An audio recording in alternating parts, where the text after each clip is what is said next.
shall protect our hearts from all our foes. But if the price is death for all we hold dear, then let us die without a shred of fear. Held to Biafra, consecrated nation. Oh, Fatherland, peace be our solemn pledge. Defending this shall be our dedication. Spilling our blood will count our privilege. The waving standard which emboldened the free shall always be our flag of liberty. We shall emerge triumphant from this ordeal, and through the crucible unscared will pass. When we are poised the wind of battle to heal, we shall remember those who died in mass. Then shall our trumpets peal the glorious song of victory. We score might and wrong. Oh God, protect us from dying in pitfall. Guide all our movements lest we go astray. Give us the strength to heed the humanist call, to give and not to count the cost each day. Bless those who rule to serve with resoluteness, to make this climb a land of righteousness. All hail Biafra. Good evening, Biafrans all over the world. Good evening, lovers of freedom. I want to welcome you to this wonderful episode and this wonderful program today, 1st of May 2026, as we count down to 30th of May, Biafra Remembrance Day. Today, we'll be hosting our brother and a member of the Directorate of State, Mazi Chinasa Nworu, who will be joining us in a short while. And but before he joins us, I want to welcome every Biafran all over the world. And I also want to apologize for the late in transmission. We are about 30 minutes late behind schedule. I will really apologize for that delay. Today, we'll be having a short conversation. We'll also be listening to Mazi Chinasa Nworu as regards to the plan of the DOS and how they are rallying Biafrans globally for 30th of May 2026 celebration, a day that will remember our fallen heroes, a day we'll be remembering those who paid the ultimate price in the Biafra restoration between 1967 to 70 and also in recent times. So for me, it is a pleasure to be your host. My name remains Mazi Ikem Patrick DK. I want to say welcome, Biafrans all over the world, once again. As you join us, make sure that you alert people around you, your neighborhood. Tell them to join BTV, Radio Biafra. We are all on all platforms. We are on Rapture Media.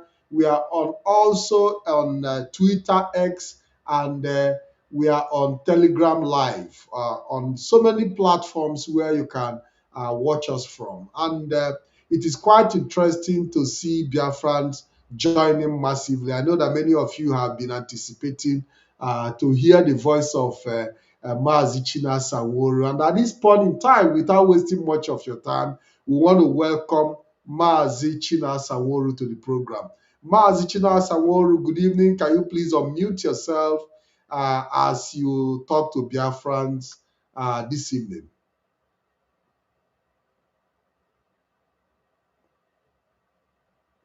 Mazi, I think you're muted. I would like you to unmute yourself um, because Biafrans are waiting to hear your voice. I don't know if he's there, but we'll be waiting for him to speak. He's already on the screen.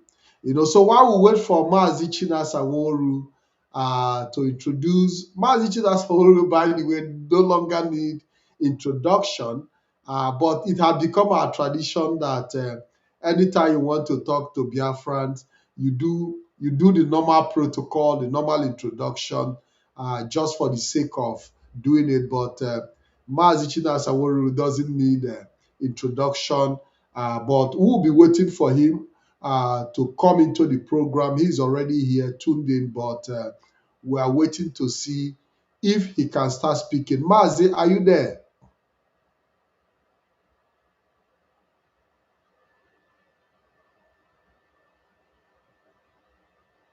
So while we wait for Mazi Chinasa Nworu to come in, I want to tell Biafran that it's a very wonderful time. Anybody that have lived up to this time of the year, by the grace of Chukwu Okike Abiyama, we shall all see the ending of the year. And as we rally round for 30th of May, which is a very, very important event for Biafrans, by the way, it's an event that we have always honored. We have used that opportunity to send message to the global community about the plight for Biafra restoration.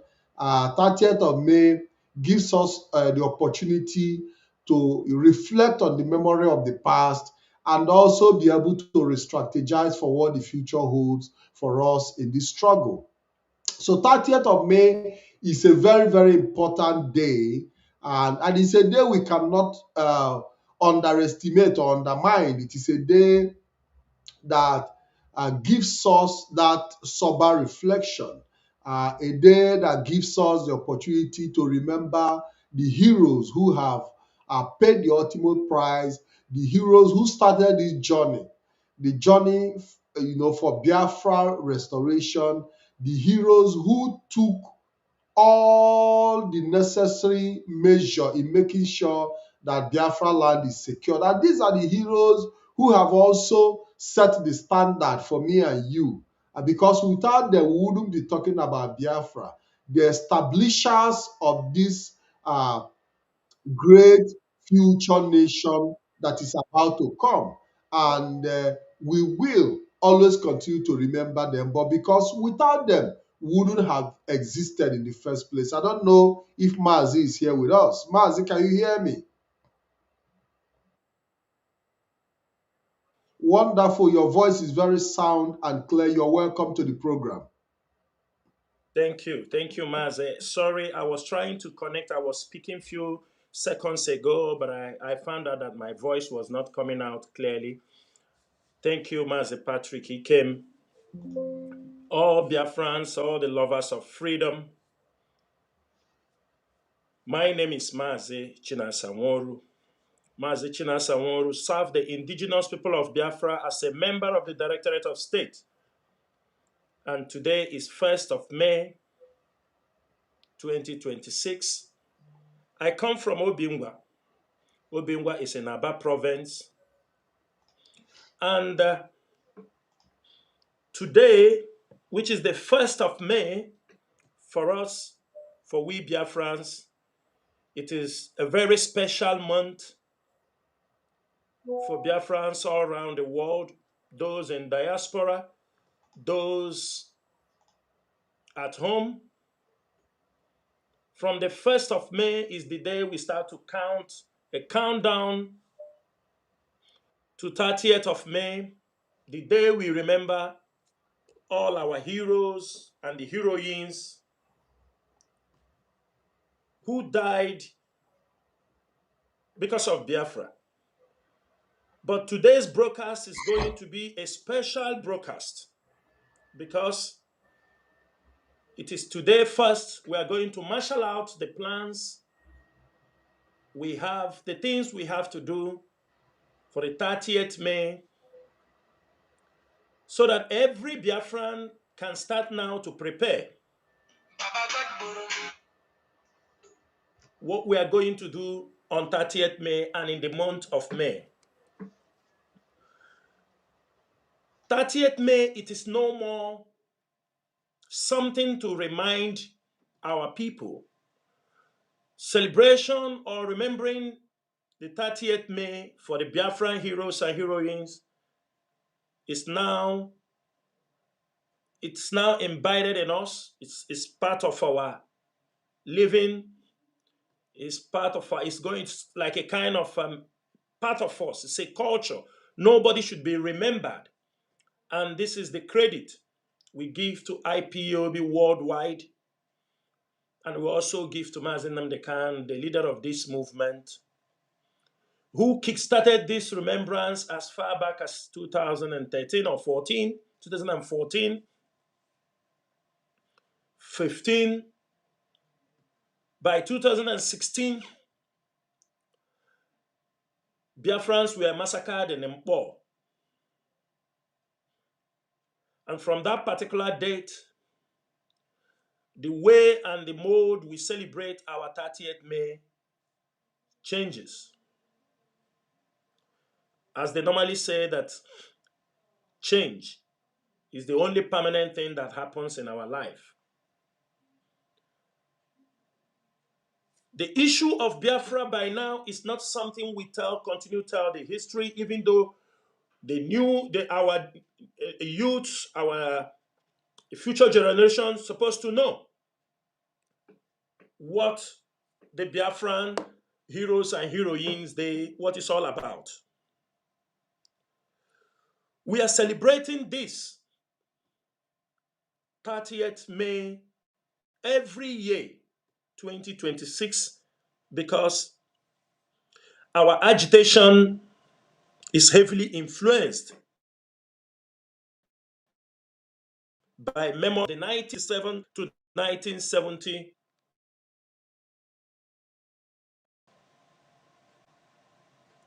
And for the fact that the Igbos and the Biafrans are not treated as members of Nigeria,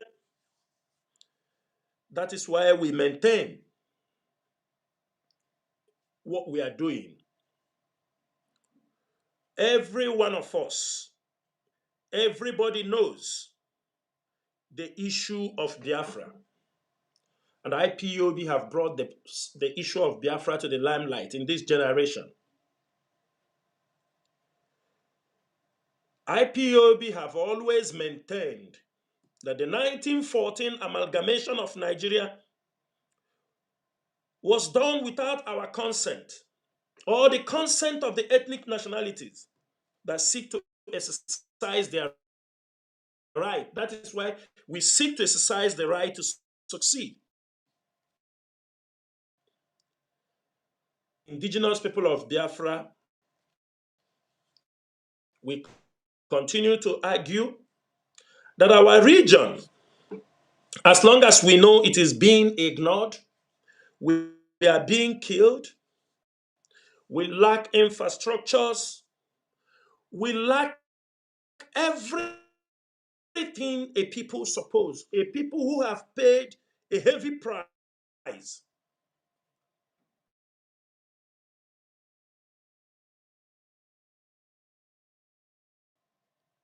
We lack everything that's supposed to make us progressive.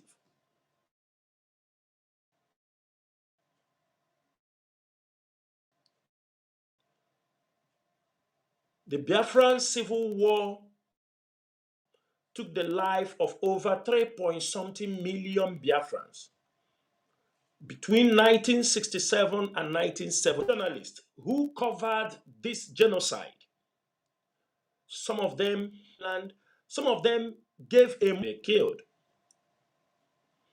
But today, we continue to witness the killings. We continue to witness marginalization. We continue to witness assimilation from the Nigerian government. We continue to witness jihadism against our people. We continue to witness terror against our people. We continue to witness a land under siege, exploitation, because for Nigerians, they consider Biafrans as a defeated people. And I thank Chukwuokike Abịama that every one of us who have stood in this gap to make sure that Biafra is being restored, all of you who came out for the past decade answered this call by Mazi Nnamdi Kanu, because many people are called, but there must be a leader. There must be someone who will champion this struggle. And this struggle have passed different stages. Irrespective of our challenges, all the things we have passed in this struggle, we continue to maintain our quest for the restoration of Biafra. We have been killed, we have been jailed, we are in exile, and we are undergoing all kinds of marginalization in a land we called our own.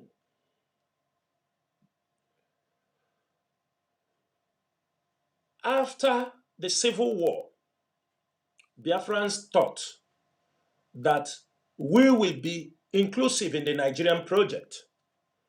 They seized everything we have. They gave, no matter the amount of money you have during that period, their properties were seized in Igbocha. They were given 20 pounds. People who started the war, whom they brought the war to their land, and after the war, they seized no matter the amount of money you have, and whatever our people are today, most of them excel with just 20 pounds. The 3 R's that Nigeria spoke about, no one ever happened in Biafra land. Any development happening in Biafra land today is by the effort of Biafrans themselves.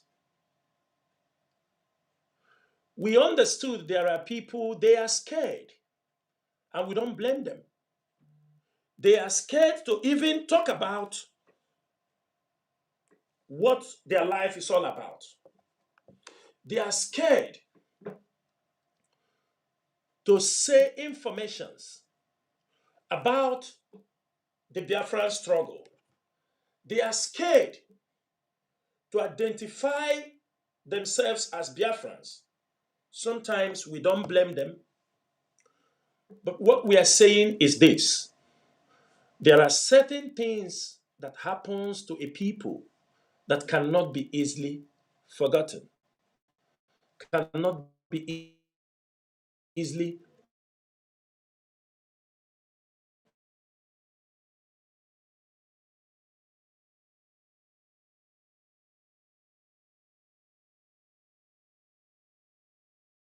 Every year we celebrate all kinds of celebration in Biafra land. We celebrate the Christmas, the Easter, the New Yam Festival. We celebrate chieftaincy titles. We celebrate anniversaries, wedding anniversaries. People celebrate kingship. But our people have failed to remember those who died for them to be alive. People fought for that land for them not to remain in slavery. People fought, and the Nigerian government and some of our people who are politicians working together with the Nigerian government wants to erase the history of this genocide that was committed against our people. We saw people in Biafra land, even in diaspora, they celebrate end of the year parties. They spend millions of naira. They celebrate even things that do not supposed to be celebrated. I have seen people who call themselves Biafrans celebrating that they change themselves from one's gender to another. They throw a party for a successful transforming themselves either from a man to the so-called woman, or transforming themselves, especially transforming themselves from men to women. We have seen people celebrate those things in our generation. Some Biafrans, but many of them don't remember that there are people who fought. And it is very painful to know that anywhere you go in the world, people remember those that fought for them. But in Biafra land, people do not want for you to talk about Biafra. They don't want you to. Our parents, they subdued our people, that some of our parents, because they were defeated in the war, the kind of suffering they went through, some of them find it difficult to tell us the stories, their experience during the Civil War. Yes, we know sometimes it's humiliating. We know sometimes they don't feel comfortable telling these stories. We are not asking them to tell these stories on a daily basis. We are not telling them to go around telling people these stories in the market square. But once in a year, we must remember this. Once in a year,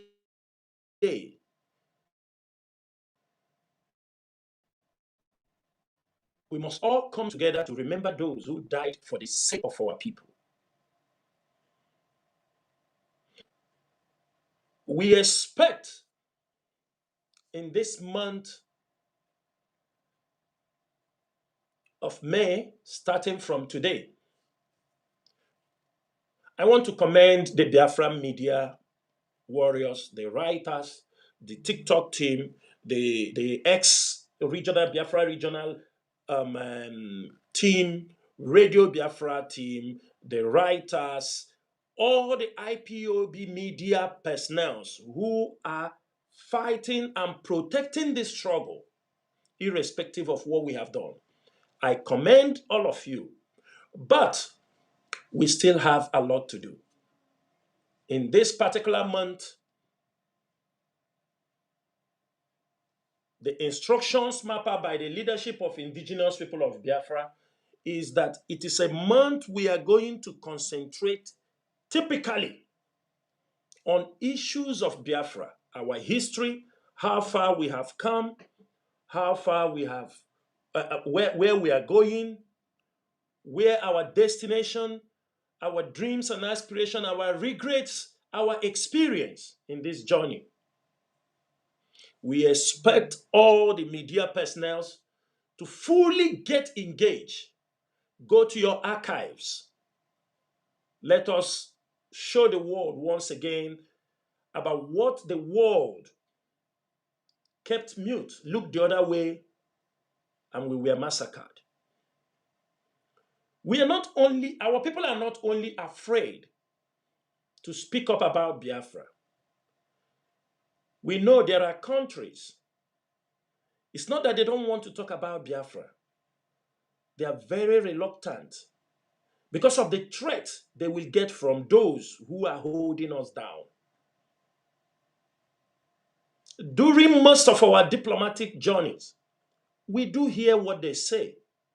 We do hear what they tap. They say, you people deserve to be free.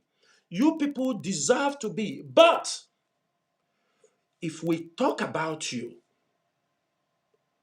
there are those people, some of you out of emotion, don't know they are the people holding you down.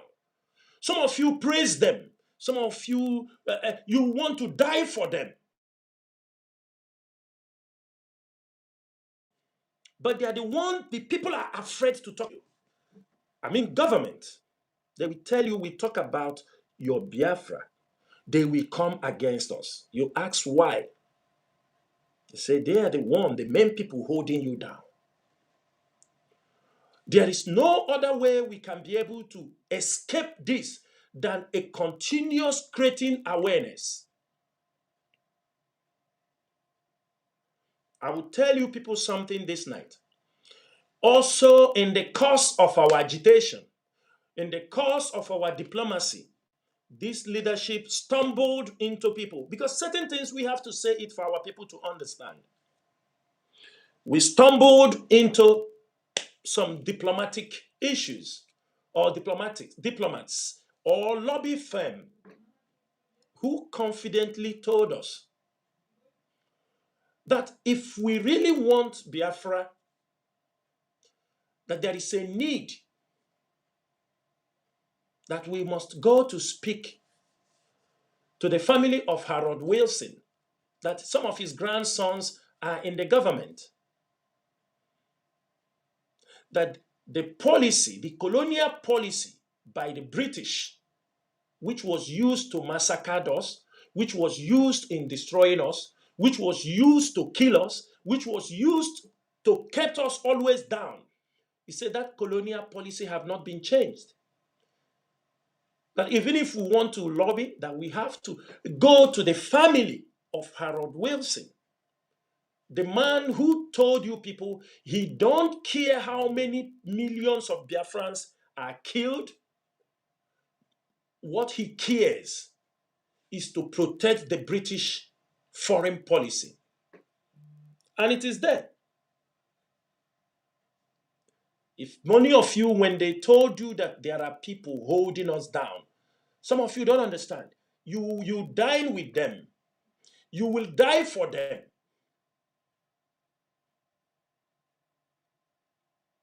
Because many of you are battling with emotion, religious emotion. You don't know what is interest for your people.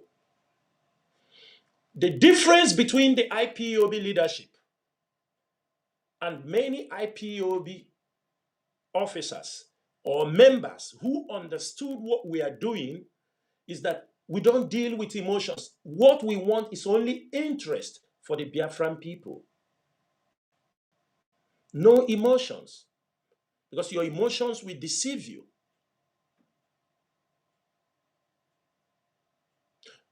One of the things that is holding us down today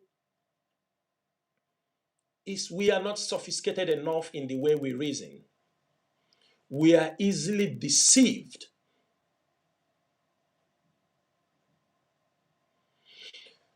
And this month of May, starting from today, it is the duty of the IPOB media, When I said IPOB media, it covered the media department from radio to social media to TikToks, all medias, writers, independent, working under IPOB worldwide. Our duty is we have to continue to expose the hands that are holding us.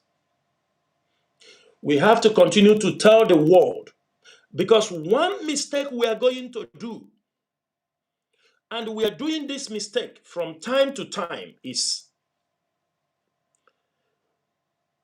thinking that someone is coming to save us. Nobody is coming to save us. Nobody. We must show resilience so that people can even come and ask what is happening. In this struggle, at least for the past decade, we have seen different kinds of people have come. They've come to speak for us. Along the line, they will back down, some of them being threatened or lobbied by the Nigerian government. They will speak for a period of time. They will promote there is nothing wrong.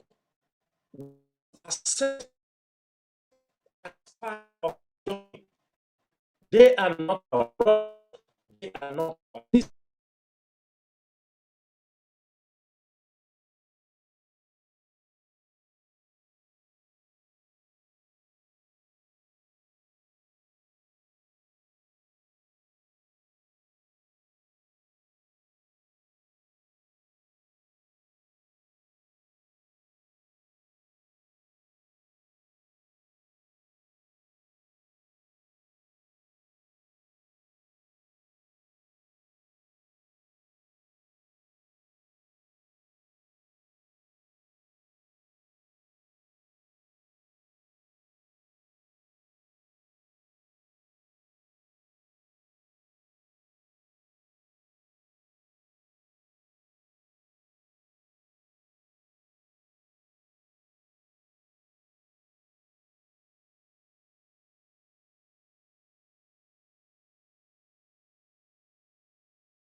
What is happening? That is why we have survived all the attacks, all the conspiracy, all the agent provocateurs sent on our way to destroy this movement.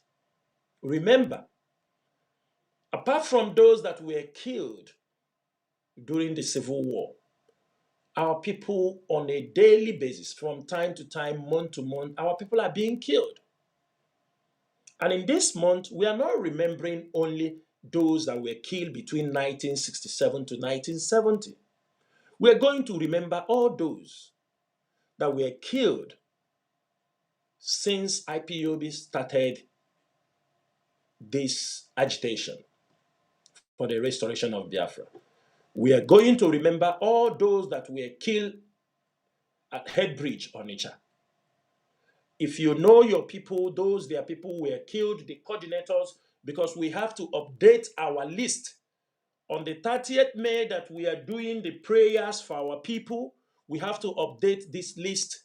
Most of the people that died, some of them we do not have their list because we are going to add them in the existing list we have. It's not that we have all the list, but there are the numbers of the names we are calling. So there are people we are going to add their names. We want to remember them. They have become our martyr, those who fought, who lost their lives fighting for the Biafra restoration.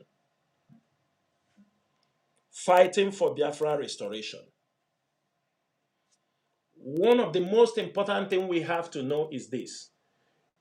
If Biafra is restored, all those who fought, who died, all their names and pictures, of course, we will build a big cenotaph. We're not the one that we tried to build in 2014 and it was destroyed, but we will have a town square where the names and people who lost their lives will be remembered.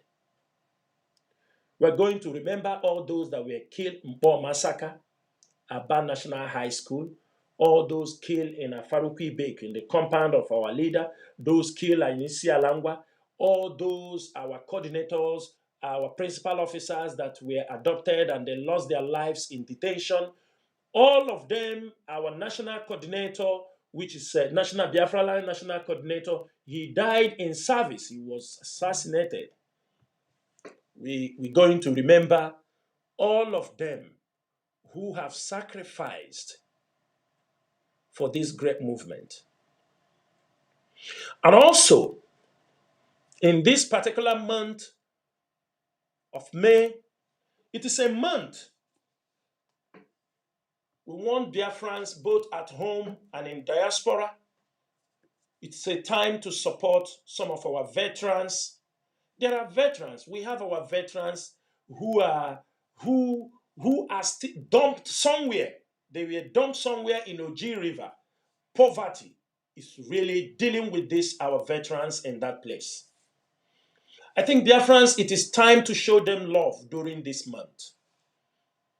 It is all those things sometimes some of you have, you say, I am not against going to give the humanitarian in the motherless babies home or in the churches or NGOs. I am not against those things. But I mean, if you call yourself a Biafra, remember, we have veterans. Those whom since after the war till death, they could not wake up. I want to see this month that people pay them visit, support them, kind, cash, remember them. Some of them, even in this struggle, there are some of our people, they lost their legs, they are wounded for life, they are handicapped. It is time to go and visit them. It is a month of remembrance. It is the month the school is about to open. We have some of our veterans, we have some of our members whom they lost, their wives are widows, they lost their husband. Some of them were extrajudicially killed. Some of them died in prison. Some of them adopted for many years. Nobody has seen them. It is time, IPOB families in Biafra land, even those in diaspora, it is a time to give. You may decide. People you give. We are not going to say you must give to, but take it. It is a month we have to support our people. At least we can do this thing once in a year. It's not going to stop you from your philanthropist work you are doing. It is not going to stop you. Some of you are celebrating birthdays. There are people, their birthdays are falling in this month. We urge you to use those, your celebrations. Celebrate, if you call yourself a Biafran, celebrate them with our people whom have lost their loved ones in this journey. It is a month to remember their sacrifice. It is a month to remember, and it is a month for lectures. We are going to expect all kinds of lectures on Biafran history, symposiums, families, all in Biafra land. It is time you have to inculcate these things in your day, in your yearly activities. It is time we are going to, all these things will become part of us. When this month reaches, it's not when we say Mba month, women start to buy piece of clothes, buy clothes to share. It is a month. All these our veterans, even if it's not our veteran, show love to your own IPOB member. Maybe you found he is in difficulty.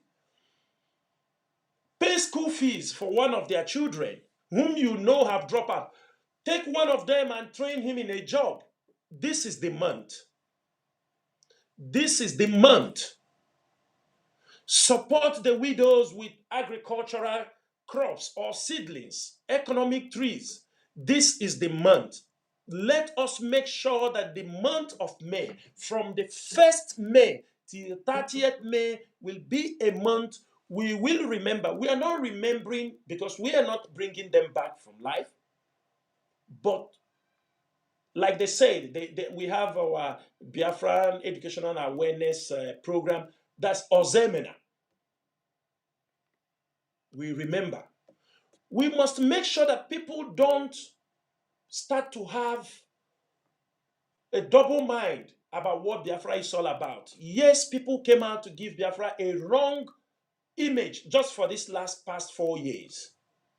And we are not only remembering those also that I have mentioned, we are also going to remember those killed by the criminals in the name of Biafra. We will mourn them and remember them. There are many people killed because they proclaim Biafra in Imo State. There are many IPOB members killed in Osun. There are many IPOB members and innocent people also that were killed in the name that these criminals were championing Biafra. We must also remember them. It is time we pray for them. Most of them, I can tell you, they did nothing. Some of them were commuters. Some of them are visitors in that state. Some of them were just passing by. And they were killed in the name of Biafra. Both the ones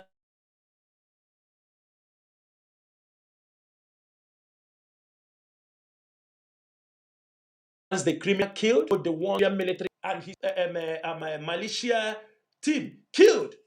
We must remember all of them. Because as long as I know, majority of the people killed in Imo State, I'm not talking about those in Anambra also. All these things happened under the pretext of Biafra so that people will hate the struggle, so that people will abandon the struggle. If you doubt me, go to some of those communities because of what criminals did in those communities. You don't talk about Biafra. Even if I am the one, I won't talk because atrocities were committed. First, we have to accept certain things. Did something go wrong? Yes. Did IPOB? Were we shouting about it? Yes. Do we try to expose the things that happened in Olo, in Imo State? Yes. Did we keep silent? No. It was all a plan to destroy the movement. It was all a plan. That is why everything, every news that comes, they tag it on IPOB ESN, IPOB ESN, IPOB ESN. Those who were committing the crimes, they come on the radio, they come on social media, they declare who they are. They said, we are this person. The government knows. The government have access to their communication that those who are committing those crimes want even the head of the leadership of IPOB. It's on social media. The government have access to their communication, most of them. The government hears when they are planning how to kill IPOB members. The government knows when they are planning to kill the lawyers of IPOB, who is supporting IPOB leadership. Nigerian government have access. The DSS have access to this intelligence. But they come out, they tell you it is IPOB. The person that was imported, that was doing this, that they sent this contract, he maintained, he boasted. They know he's not IPOB. They know he was sent in IPOB to commit these crimes. But their purpose was to destroy IPOB. And to some extent, they inflicted damage on IPOB in those particular communities. We know it is with time. Most of them will understand what happened. Many of them now understood also what happened. But can they talk? No. With time, the wound will be healed. The truth will come out.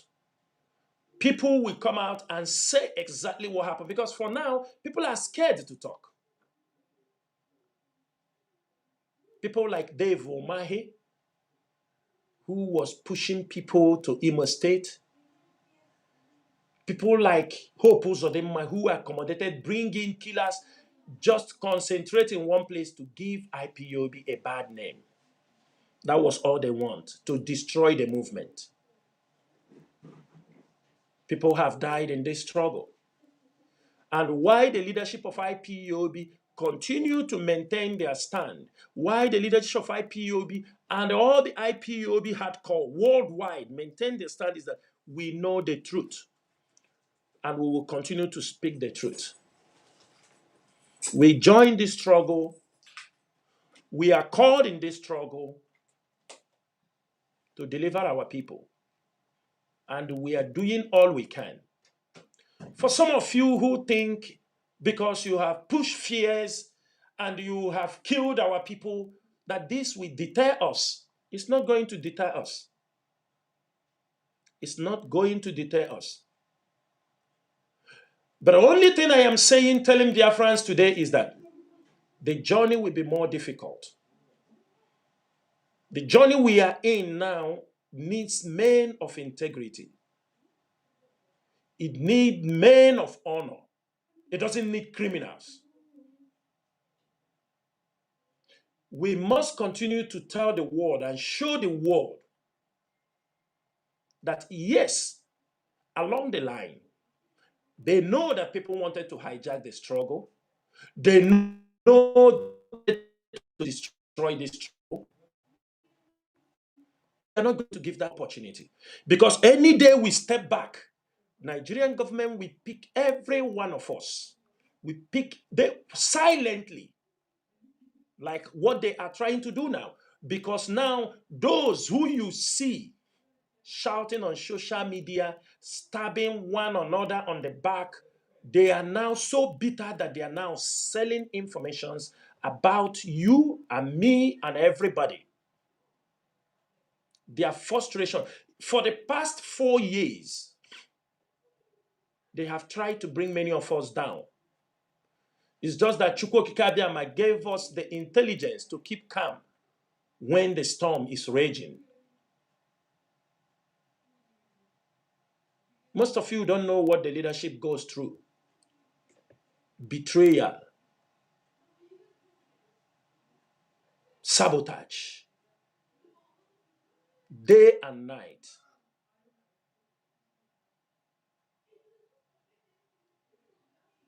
And when you talk, I don't know how people want a leadership of this movement to keep silent when they are being betrayed, when they are being targeted to be jailed, when they are being targeted to be extradited back to Nigeria. And some people want us to walk into the net, hand over our hands, and because we want to be loyal.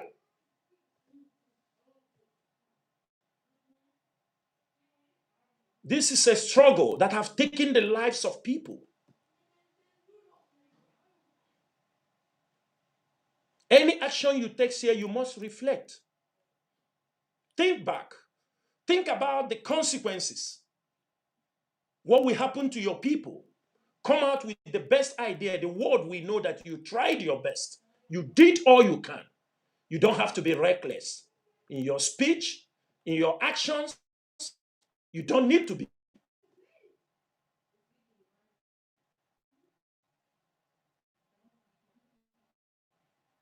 We are talking about lives of people. We are talking about freedom fighting. People will fall. We know. People will go to jail. We know. But how do they go? Are we handing our people over because we said in freedom fighting, your people will go to jail? Are we betraying our people because we said in freedom fighting, people have to go in? Yes, there is sabotage in every movement.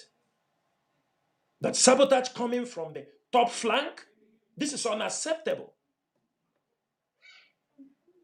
It's unacceptable.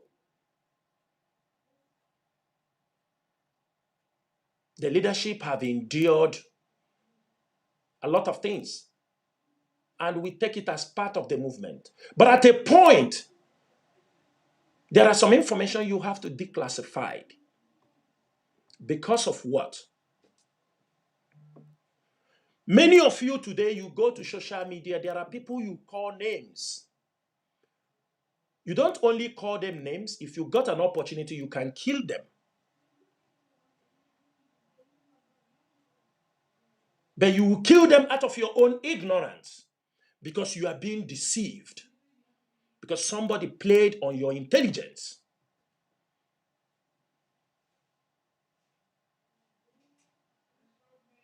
That's why from the day one, when I discovered these criminals, what they were doing, I started screaming, shouting, talking about this. I started telling our people to be careful. Yes, the ESN is there. The ESN have their assignment. But the ESN never in the history of this movement, never in the history of this struggle, have we, the leadership of IPOB, sat down where we are planning or giving, even in our widest dream, go and kidnap this Biafran. Go and kidnap somebody who did you nothing. Go and kidnap and take ransom. Go and kill. Never. Nobody, this is not IPOB. But the moment Mazi Kanu was arrested or adopted from Kenya, strange things happened to this struggle. People take the opportunity that Mazi Kanu was in detention. People form gangs, form groups, committing crime. Even people close to Mazi Kanu use the advantage that they are close to Mazi Kanu, form armed groups, killing our own people. Killing IPOB members who said, no, I believe in the leadership of IPOB. I do not believe in this autopilot. They were killed in Imo State. Some of them killed in Enugu. Some of them betrayed in Ebonyi State. These were the hot spots. Killed in Iguacha. They go to commit these crimes to make money. And I am happy. The Biafra land will bear us witness that we tried all we can to separate this movement from criminality. Nigerian government knows the truth. The security agents knows the truth. They know the people they catch from time to time. They know their source. They know who they are.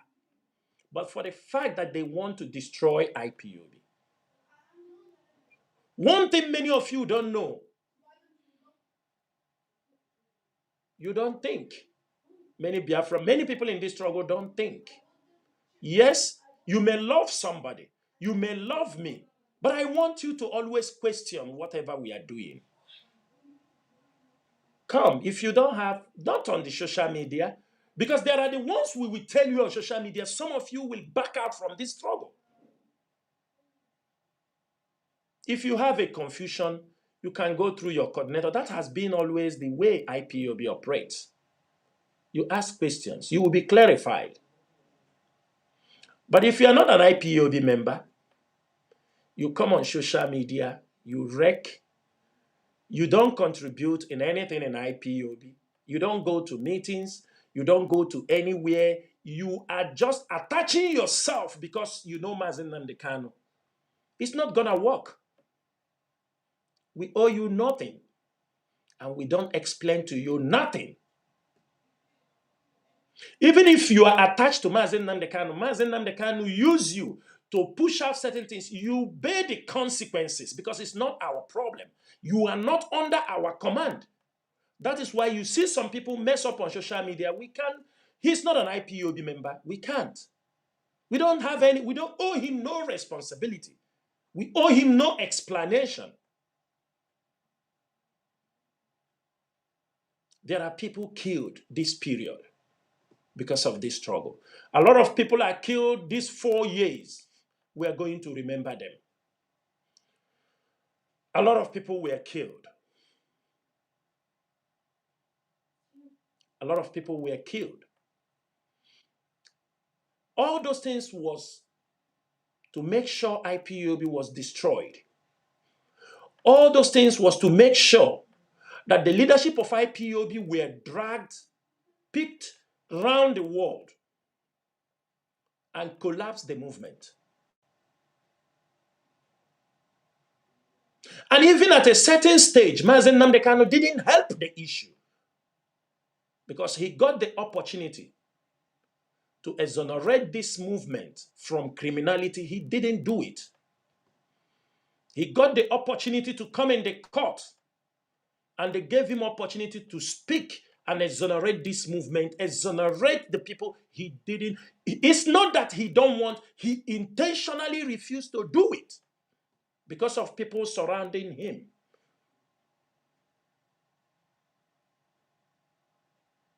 That's why I look at some of them who comes out on social media to talk, to say certain things, whether it's a lawyer or anybody. All of them knows messages we have sent to them.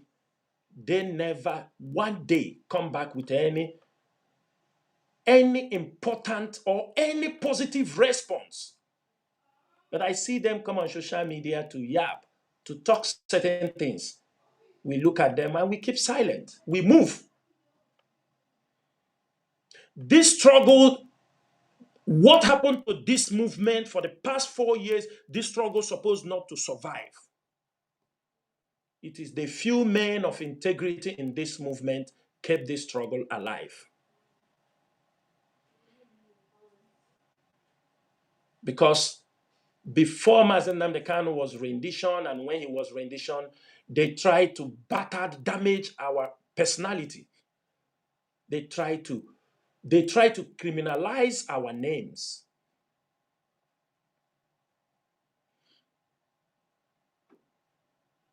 They tried to criminalize our names.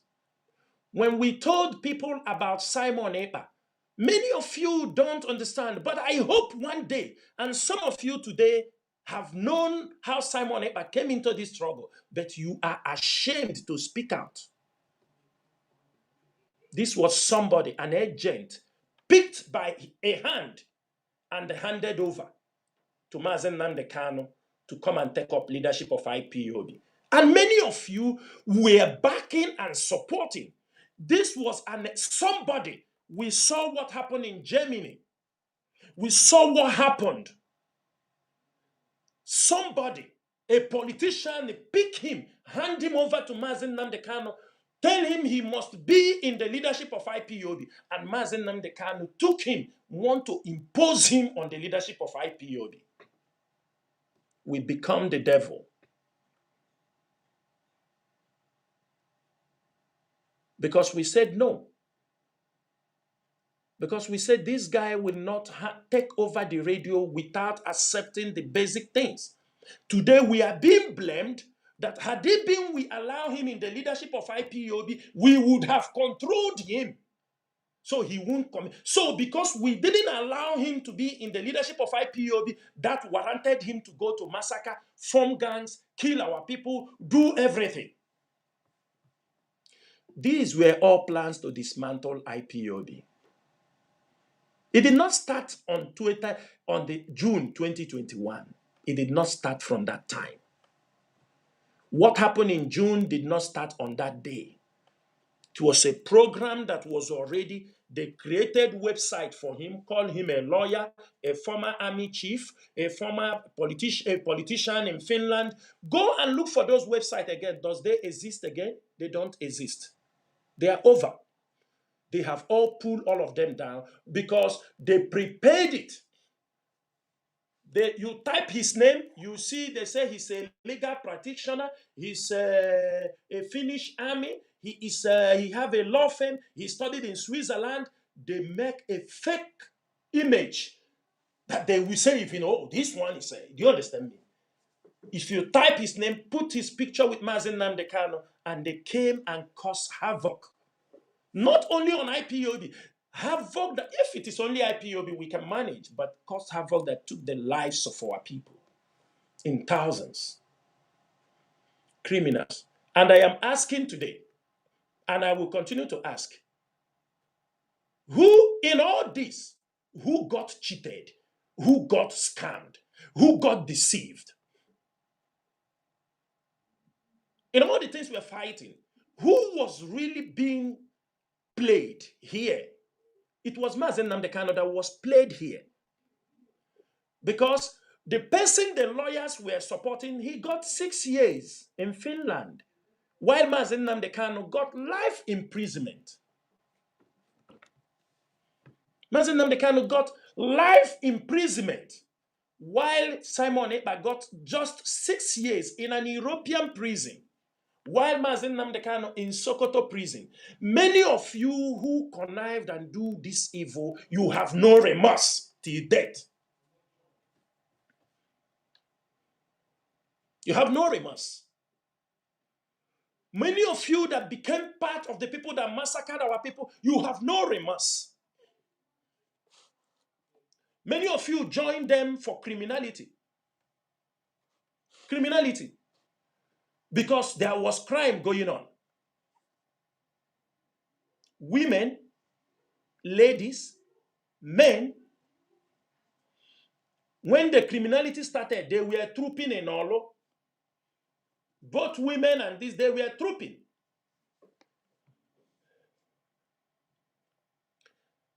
There is one girl, I am giving this IPOB media personnel.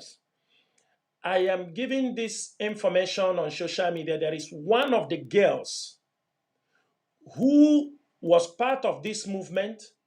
I'm going to give the information. There is one guy, they're calling him Abi Okulora or Global, something they are bringing. She's a criminal who committed, she was a girlfriend to some of those criminals. He was the one buying dollars for them, doing everything for them. She was their pimp. And also, she's coming on social media now because she fled to London. If that guy continued to bring that lady on social media, we are going to shut her page down. Whoever knows him should contact him and tell him there is a young girl coming on her social media now to talk. This was a criminal. This girl was a criminal.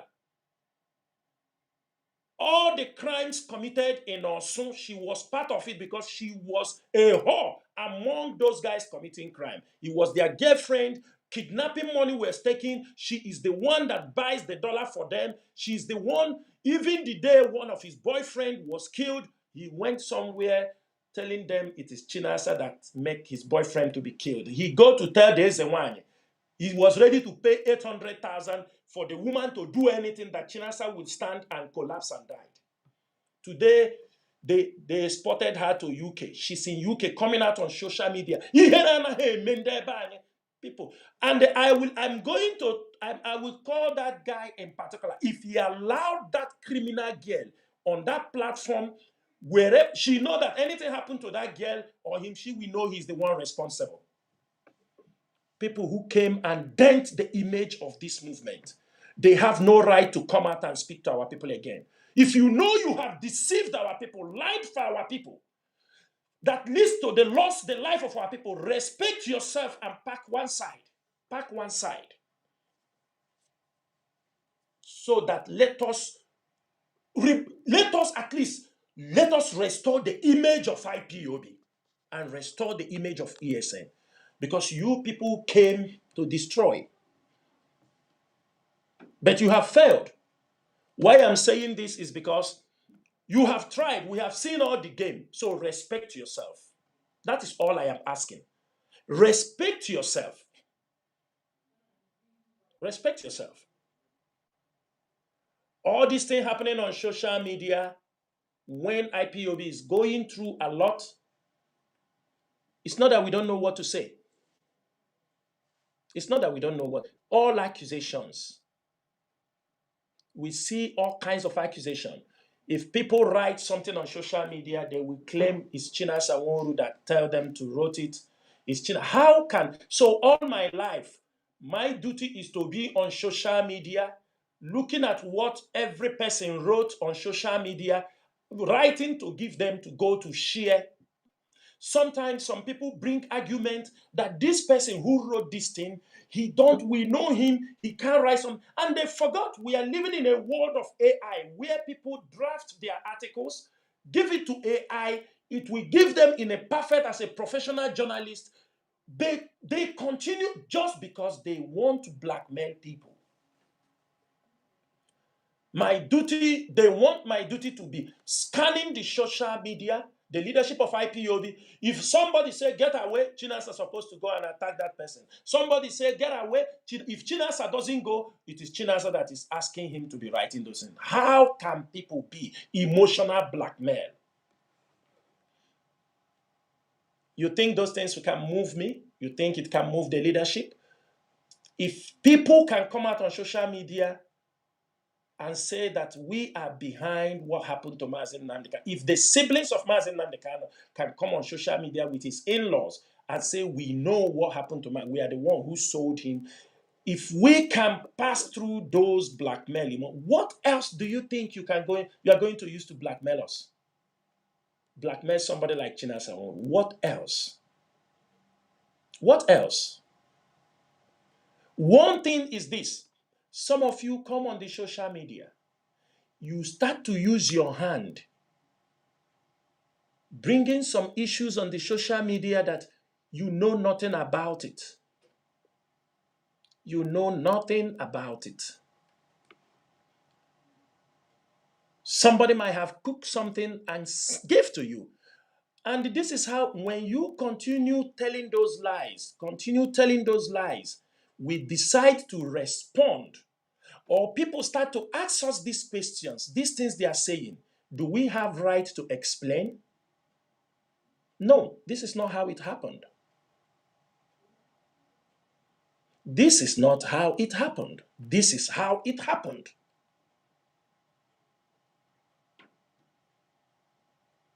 You go on social media, you blackmail. I don't think even in this struggle, nobody have been blackmailed in this movement like Chinasa Nworu.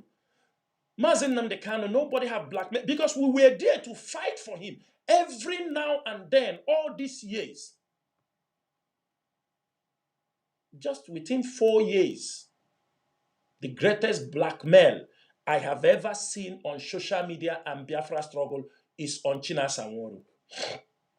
The biggest blackmailers. Nobody blackmail Nigerian government. If there is anybody, tell me. Mazi Nnamdi Kanu, we fought for him. We continue to fight for him. But Mazi Nnamdi Kanu also is not helping issues. He's not helping issues. But I'm not going to go that side. But I'm also trying to give a message to those whom whatever they write and give to you people, you share, you come on social media and you talk. What you know and what you don't know. To the point somebody is saying, I see people coming out on social media talk about Mazi Nnamdi Kanu, it is his private life, whatever. I say, really? His private life, whether in Kenya, I say, really? So if it is his private life, why should we die because of his private life? Why should people be killed because of his private life if it is not for Biafra? The people that died in Afaruku Ibeku, did they die because of private life for Mazi Nnamdi Kanu? They won't die.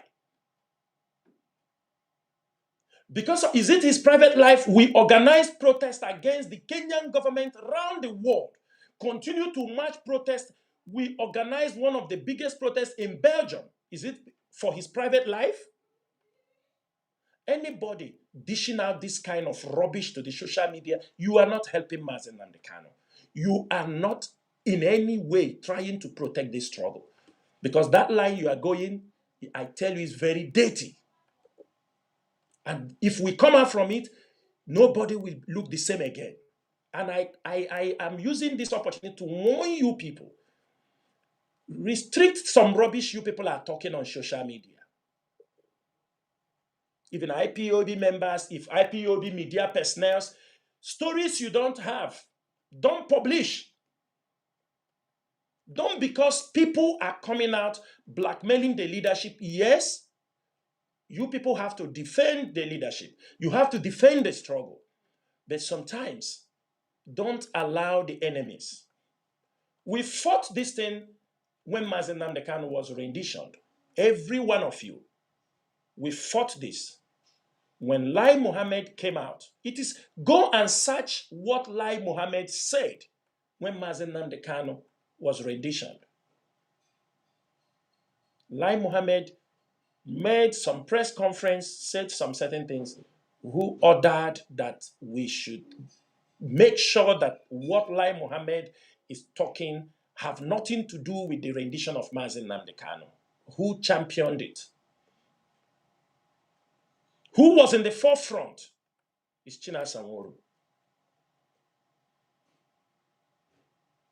We keep that narrative one side to make sure that Mazi Kanu survived. Because if we listen to those narratives, or if we start to battle that, maybe Mazi Kanu wouldn't have survived, because it will be a complete distraction. Today, to the point that I'm used to be surprised, to the point that the utterances I used to hear, I start to ask myself, Biafra that I have served with all my heart, with all my money, that somebody you have protected for over 10 years, protected the struggle, can open the mouth and say certain things against Chinasa Nworu, against the leadership of this movement.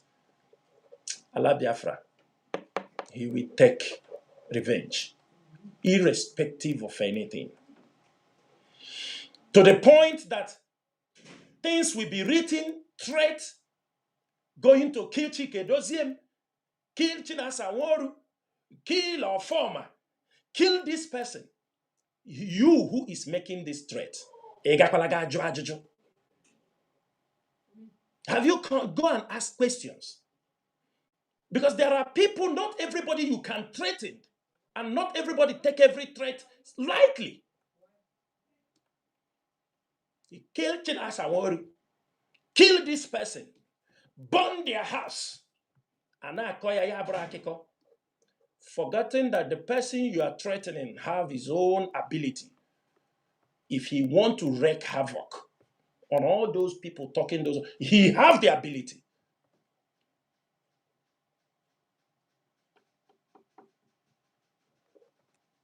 I ask everybody in this month of May, let us all come together and find out what our purpose of coming together is all about.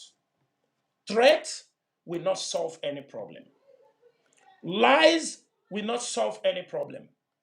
Blackmail will not solve any problem. Propaganda will not solve any problem. Trying to harass people or lie because of your stomach is not going to add anything for the Biafra movement. What is going to push us forward is our ability to understand the things we have to do to bring the international community to make sure that Nigeria disintegrates with the current situation they have. That should be your assignment. This month is very important because if we can project the issues of Biafra, we project the issues of what is happening, it will bring the attention of the world back again, especially now the tension is high. From their politics to American presence in the north, if they are there, still there, with the establishment of Turkey, our people are not connecting the dots. They are not connecting the dots. This is a time of geopolitics. It is around us, and we need to connect what is happening, what it might be, what it might lead to. It's not just some people you think when you read something on social media, you just come up within yourself. Read, get information. Know things that all of us might not be in the same level to comprehend information for analysis. But one thing I can tell you, Biafrans, is that the enemies have fought very hard to destroy this struggle. And they are not giving up. And they are not giving up. They are not giving up. Because why they are not giving up is this. When you some of them give the Nigerian government a sense of something. So they're pursuing towards those agenda. All of you were here. They declared Chike Dozie wanted. That is the one they make public. There are the people they didn't make their own public, but they swung into diplomatic moves. Who sold us? People, they were promised that go and bring this guy. I give order, go and bring him. We will bring him. If we bring him, we can know what to talk. Go and bring this guy. Bring Chinasa Nworu. Get Chike Dozie. These things were on the table. Nigeria make the moves. I'm telling you people. Because we don't come on social media to tell you. But some of you, you can see from them. When here, some of you here, oh, Chinasa have run from Kuwait. He's living in Ghana now. I am now in Ghana. They said, oh, he has been deported. He is now in the southeast, hiding. These are all coming from where? From the siblings of Mazi Nnamdi Kanu. You saw them on social media. You don't take them as anything. They will tell you, oh, he's now being deported. He's in Lekki, hiding. For you, you don't take it as anything. They will write, oh, he have escaped jail. You don't take it as anything.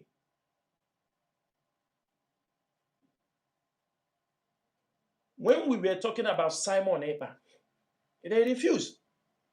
Why they refused? Because they were being paid to push Simon Ekpa into IPOB.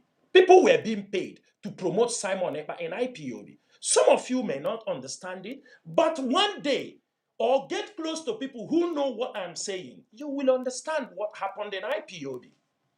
You will understand how IPOB was about to be destroyed. Mazi Dozie went to court. He didn't do anything. Chinasa Nworu, what did I do? And I used to say it, and I'm saying it here. I will be the last person. We came for a struggle to restore Biafra. And while we are trying to restore Biafra, a threat came into our land. The threat has been there. We used to witness it in the Middle Belt. We used to witness it in the far north, the killing of Christians, Fulani herdsmen, rampaging our places. I used to say this thing always. Nigeria can take me to ICC to, you see Fulani herdsmen and the jihadists. I will always say it. I'm not asking you go and do this or that, but you see these two sets of people, these jihadist terrorists and Fulani herdsmen rampaging. They have tried to step into our land before. We tried to curtail them. That was what led to the formation of the Eastern Security Network. That is what led to it. Eastern Security Network is not a Biafran army. The killings were what is happening in the Middle Belt today in the North is what was about to happen in our place. It was happening. From 2018, we were witnessing them in Ebonyi State, in Enugu. They start to step coming down. The killings, traditional rulers were displaced, villages, because you don't care. What do you know? And because of the atrocities that are being committed by the Fulani herdsmen, the rape, killing, scarcity of food, people will, after famine, you see the Fulani herdsmen come into the farm, destroy farms. If anybody opposes them, they come killing people. That is what led to the formation of Eastern Security Network. And if not for Eastern Security Network today, the way what is happening in Benue will be a child's play, what will be happening in our place. Yes, Mazi Nnamdi Kanu then carried the vision, and it was implemented. That is the, so I'm sure every IPOB member, every Biafra knows that this is the main intention. Then people suddenly turning it to a criminal gang, kidnapping, ransom. This is unheard of. This is unheard of. Many of you heard Mazi Nnamdi when he talks on radio. If any day, if we steal or go and do this thing, Biafra will not come. We must. Everybody heard it on radio, and that is the mindset, and that is the ideology. All of us said, yes, we ended up. There is nothing wrong to defend yourself. Today, they are coming in the middle belt, telling middle belt to defend themselves. If you come and preach, say the middle belt defend themselves, you see the Fulanese, people come, you are intensifying enmity, and people are being killed. We see the American guy, Alex, who was a middle belt, telling people to defend themselves. They have thrown him out. It's the same thing Mazi Nnamdi Kanu. He came late. Nobody was preaching it to them. But we started early because we know what was coming. Mazi Nnamdi Kanu was not mistaken for forming Eastern Security Network because of the problem we see. Today, look at what is happening in Kwara. Go to Enugu State. Go and see what Fulanis are doing. Sometimes in Fulanis people, when you even mobilize vigilantes to confront Fulanis, I'm telling you, this happened in Enugu State, and I don't want to call the particular community. They caught 2 Fulanis who raped a lady that went to the farm to wash, went to the stream to wash his tapioca, abacha. And they kidnapped the woman, molest the woman, kept her. The village start looking for the woman. After several kidnapping, they caught these Fulanis. I think some of them ran away. They caught 2 of them and beat them. They're supposed to even unalive them because they themselves have unalived many people in that vicinity, in that community. Later, they were advised to hand it over to Nigerian police.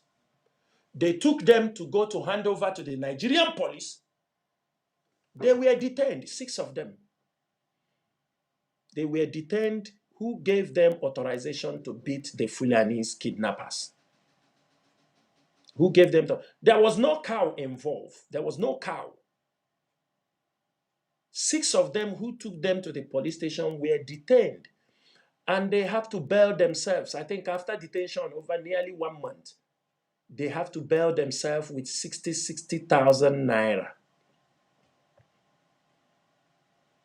That is why IPOB said, the IPOB leadership said, and you go to those communities, do you know the 2 things they used to talk? PDP, APC, who to vote, who not to vote. That is what all those communities knows. They are being killed. When people are being kidnapped, if an APC, you call that my people are being kidnapped, PDP people will say that is your problem. PDP, because they say you didn't join our party, it's better they kidnap you. This is what is happening in most of our communities in Enugu State. When people are kidnapped, they are dragging that it doesn't belong to their party. They don't need to call. The politician won't even make mouth. They say, you people don't support us.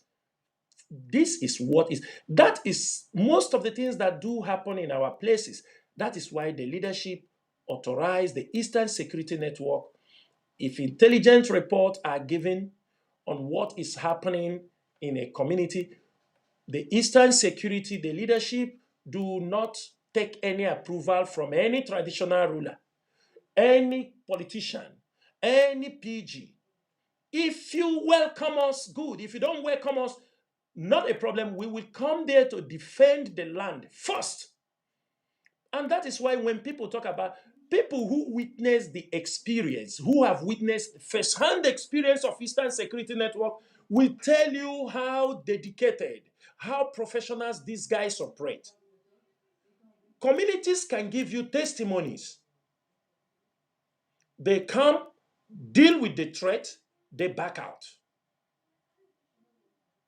Not what happened in Olo. Not what happened in Olo. Because you can't compare it with what happened in other places. Why do you see people don't give us so too much? Because you talk too much. They say, you are promoting Eastern security. They will call the traditional ruler. We are not doing our job for you to come and praise us. But we are looking at that. If we keep silent, Enugu is overrun. They're coming down. The politicians will not do anything. They have no balls to defend you. The governors have no balls. Look at all the vigilantes there. It is harassing people in the city. None of them can go in the bush to confront the Fulani. They don't have that balls. And that is why, good or bad, and the people supposed to know that Eastern Security Network was formed 14 December 2020. It's only after 6 months Mazi Nnamdi was kidnapped. They survived. They survived. Not minding phones, everything were blocked, everything. How did they survive? If it is not an organic, supported security network, because men are highly dedicated, devoted, under oath to protect the land. They won't sabotage the land. And we don't get any support from anybody. Maybe before now, maybe before the rendition of Mazi Nnamdi, maybe he got support. But from the rendition of Mazi Nnamdi till date, nobody can say he has supported this IPOB leadership, an Eastern Security Network. We know people use the name of this movement, the leadership, they go and fraudulently take money from people. But nobody have supported this leadership. I am saying it on radio because you know one thing that is very disgusting, and I will say it on radio today, is disappointing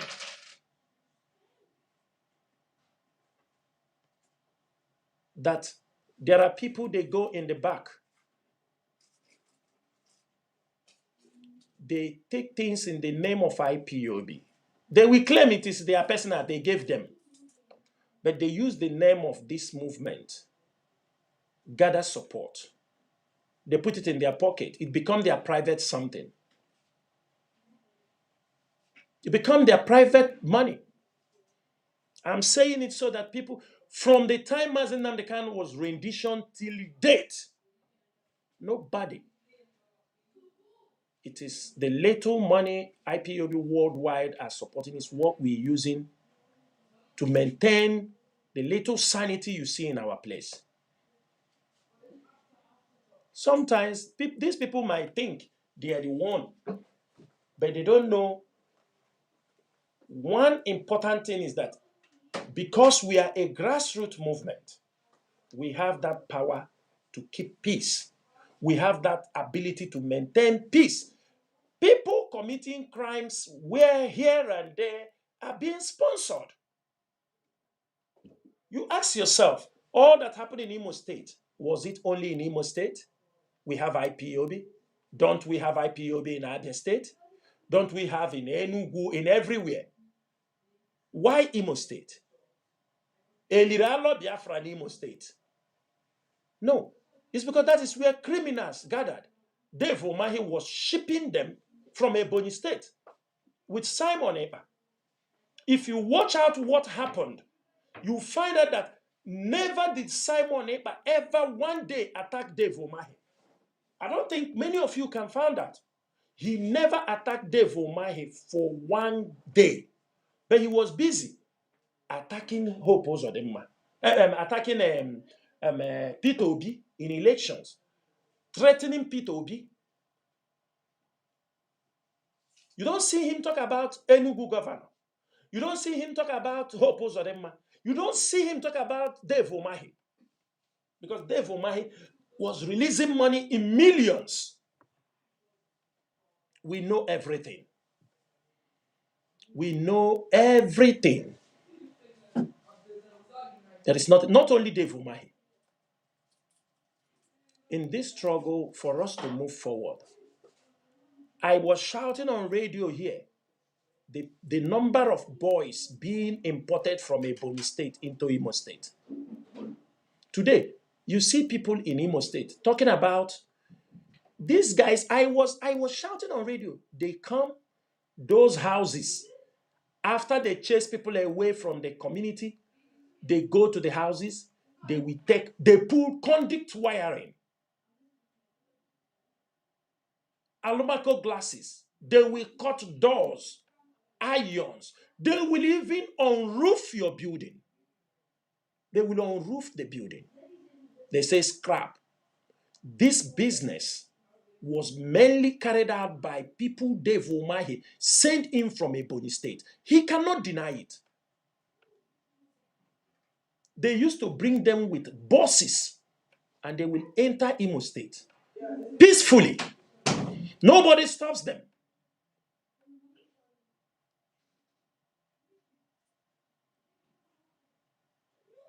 Even when some of them are brought in, there were some of them that were caught in a cooler there sometime. He ran to somebody, told him that they were asked to come and they came and they catch them in a cooler there. He's now running to look for IPOB members in that place. He even went to Barrister Joffor's house, tell him that they were shifted from a Ebonyi State to this thing. And the barrister asked me, are we moving people? I said, we don't have anything like moving people from a Ebonyi State into Imo State. People were caught. I said, there is nothing like that. Why I'm saying these things, a lot of things have happened in this struggle that by now most of us are supposed to be intelligent enough. Even if you are not enough, be a critical thinker.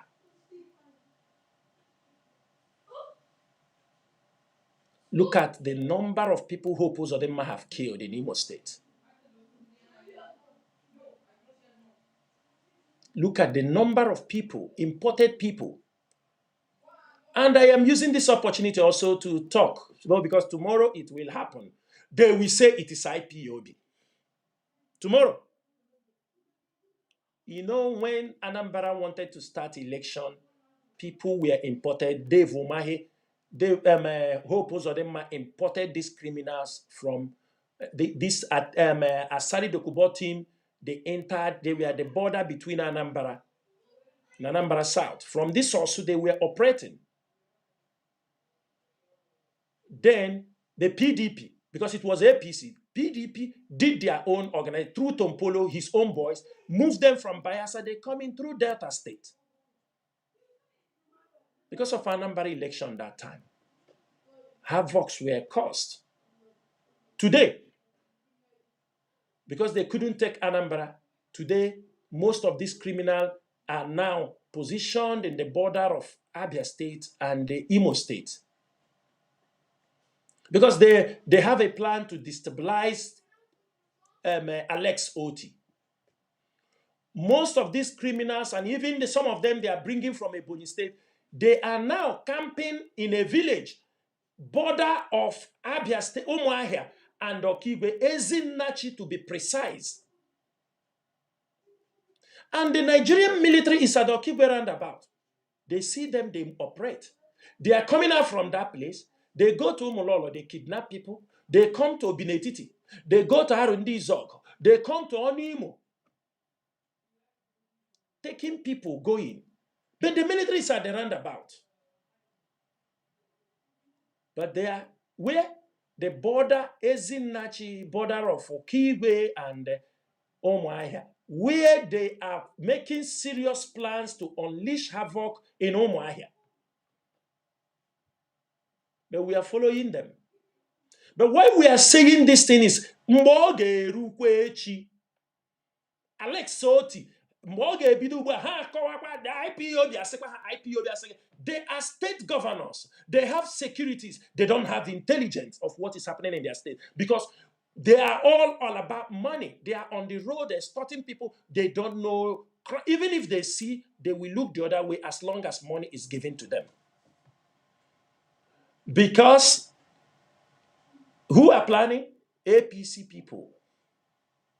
What they want to do in other states. If not the work the IPOB intelligence are even doing When some of them make a move, they found out there are people somewhere following them, they withdraw back. But by the time they will explode in Ezinachi, fully camped, they have started bringing them in because the number reduced. They kill many of them, few that is in also. Now the ones in Ezinachi, now they have started importing again Ebony boys into that community. Ezinachi, to be precise. Because they don't like a peaceful environment. IPOB is doing all they can to make sure that Biafra land is at peace. But our people don't understand it. Every day they call IPOB, IPOB. If they know the amount of job IPOB does, we can only do this job because people are dedicated. Men are dedicated. Men, there are dedicated Biafrans. I'm telling you. It pains me that we are in this struggle where we lack funds, that such men with such dedication, we're supposed to take care of them. Because these are people that has been trained in IPOB. They understand what is selfless service. They don't need much. They stay in the bushes. Telling you, Mazi, we will not allow these people to defeat us. Many of you are outside talking, drinking, making noise.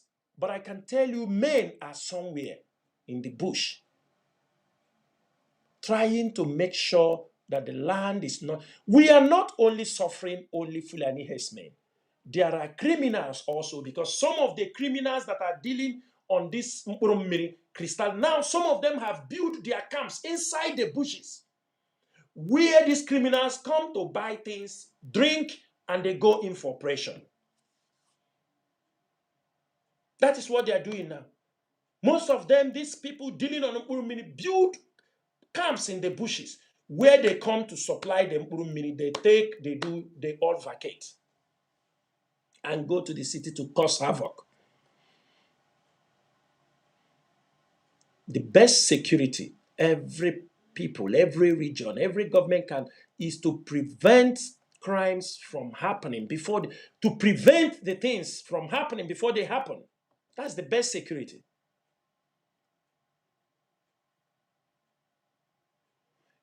We saw what happened in Delta State, how the Nigerian police officer killed someone that just went to pick up a way bill. Kill him. Thank God that there was somebody even who captured it on video.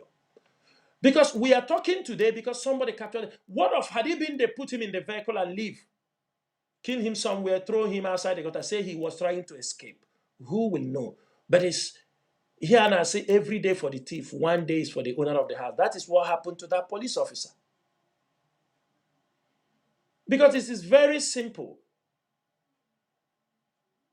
They will put him along the line, they kill him, put him in the vehicle, go to other. They drove people from Imo State to Anambra. They drove you from Aba to Imo State just to exploit you. Along the way, they will say you want to jump, they kill you. The boy is lucky that someone was videoing how they killed him. That is why today people are talking. These are the things Biafran people have gone in the hands of Nigerian security forces. There are publications. Just from Enugu to Onitsha, 100 between, I think it's around 89 to 101 kilometers, over 39 or 40 checkpoints. Even Sahara Reporters carried it. What are they doing? They disappear our people along the road. They exploit. They extort. They will pick you, take you. They have their pit where if you don't transfer your money, they kill you. We have a battle to deal with the police, Nigerian police and the army. These are criminals. That is why we continue to ask our people, don't join these people. Do not join them. Do not join these people.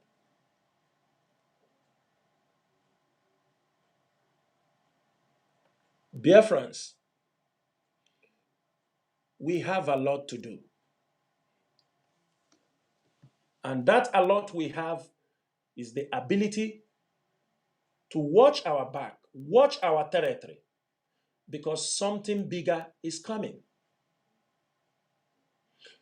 Anybody going back home to go and sleep and think all is well, you are deceiving yourself.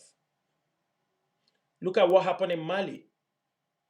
Don't you think that what happened in Mali have boosted the morale of the jihadists and terrorists that are based in Nigeria? To the point that they eliminated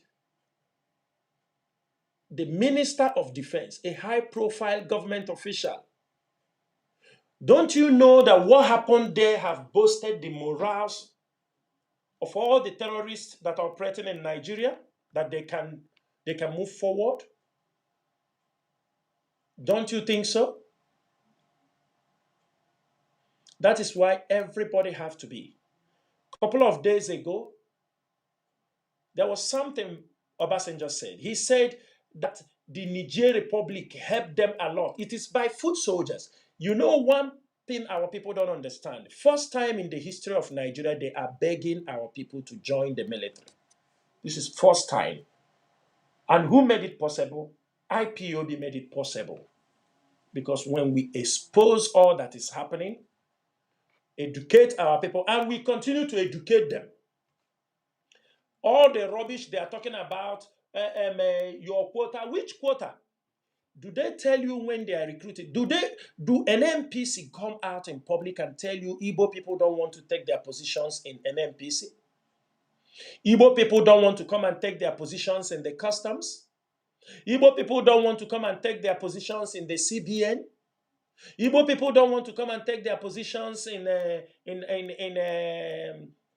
federal revenue income something.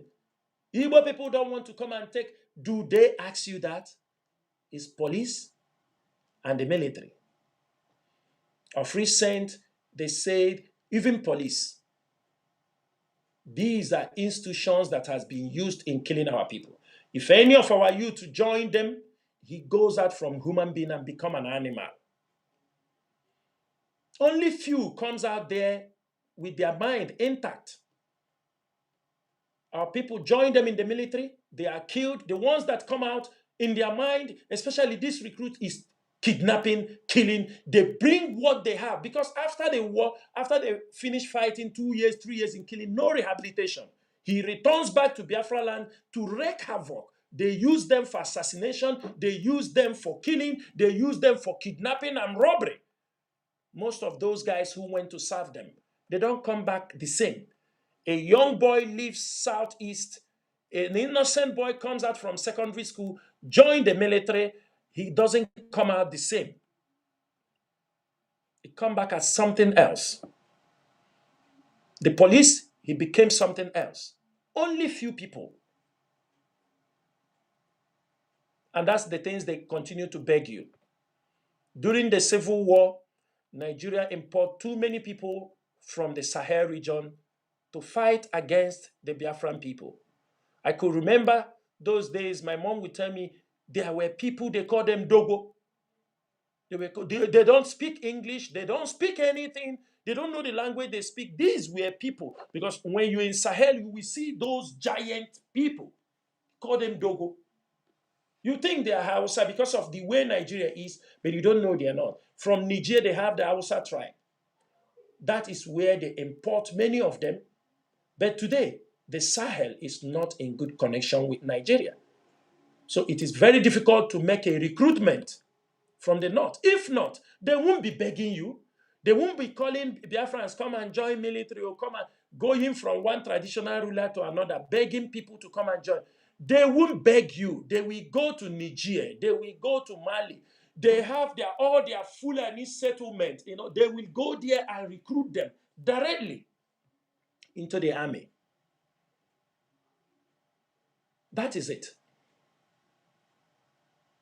Now, their relationship is no more in a better diplomatically. They have broken from Burkina Faso to Mali, all these places to Niger. Their diplomatic positions are not good.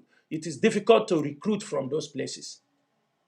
That's why you have porous border in those places, because they come in, they give them a uniform, they speak Hausa, they claim to be from Kanu, they continue to dominate. Today, they are not getting those recruitment. That's why they are crying in the southeast.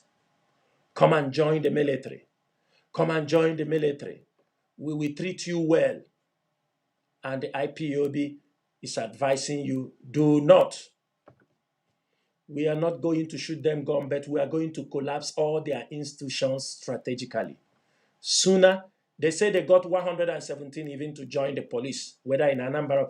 The next recruitment, you won't get anything, because we are going to launch a heavy more campaign from people not to join the police and join. Before we are dealing on the military, we are going to make sure police, because of the kind of extortion going our land, we are going to make sure our people won't join the police any longer. They won't join the police, they won't join the army. Because all you take from our place is train them to be animals, to be criminals, to kill their own people, to extort their own people. You make these people turn against their own people in our own land. Tomorrow people will say, they are Igbo people now. Is it not a police officer? You took them, you trained them to hate their own people, to kill their own people, to extort their own people. Make them the enemy of their own people. Therefore, Biafrans, after our 30th May, campaigns will be mounted on stopping our people, creating more awareness. Do not join the police. Do not join the army. These two institutions have killed our people more than anything. The police and the army. And the killings they are doing is not enough. They are giving them, they take them, they train them. Sometimes you see some of our people who are in police uniform, they behave like animals. Even when they know you are Igbo, they are ready to kill you, because it is how they have been trained. We are going to encourage our people, they won't join police any longer. They won't join police because the police have nothing.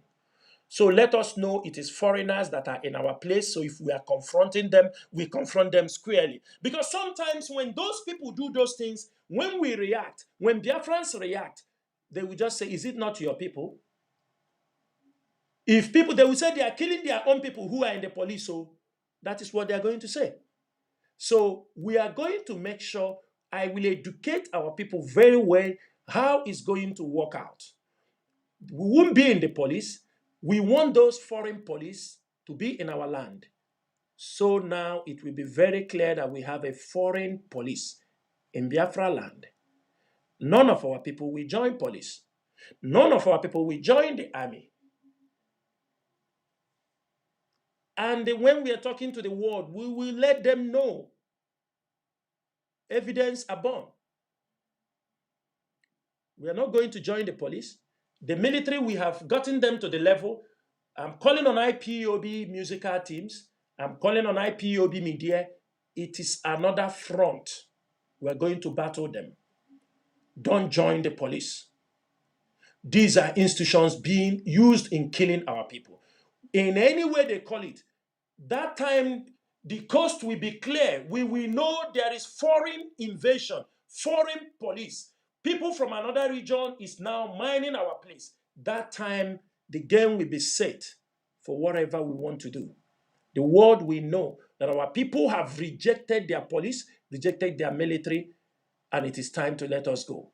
Because we cannot continue to support those. They will tell you, they will bring, it's better they bring an Awusa man in Biafra land. He mess up in Biafra land, we deal with him. It is better they bring a Yoruba policeman in our place. He mess up, we deal with him. Than they bring an Igbo police officer whom they have trained. He is no more reasoning like a human being. After smoking and all these things, he turned the gun against his own people and killed. No, no more. We have died enough. We have died enough. And Biafrans, I want to let every one of you, nobody should go to sleep. Let me say something here. People should know one thing. When IPOB pushed for this Christian genocide, let the world hear it. There are people, they try to hijack it. Because some people like to, there are people, I found out in this struggle, there are people, they are just waiting to see something that is trending or something that they don't know even they listen, they will grab it with two hands, claiming responsibility, claiming they are the one who have done it. They will be claiming they are the one who have done this thing. They will come to show on social media. They will tell you, try to claim these are children. They are children in terms of diplomacy. They are children in terms of strategic planning. They are children. They are childish. If the leadership of IPOB is behaving in that manner, IPOB will not remain today. If Chike Doziem or Chinasa Nworu or Abanim, if they travels to meet, go for any diplomatic and comes out and snap pictures and put everywhere, we will not be here today. If you are serious, if you know what you're doing, you won't be parading all those things.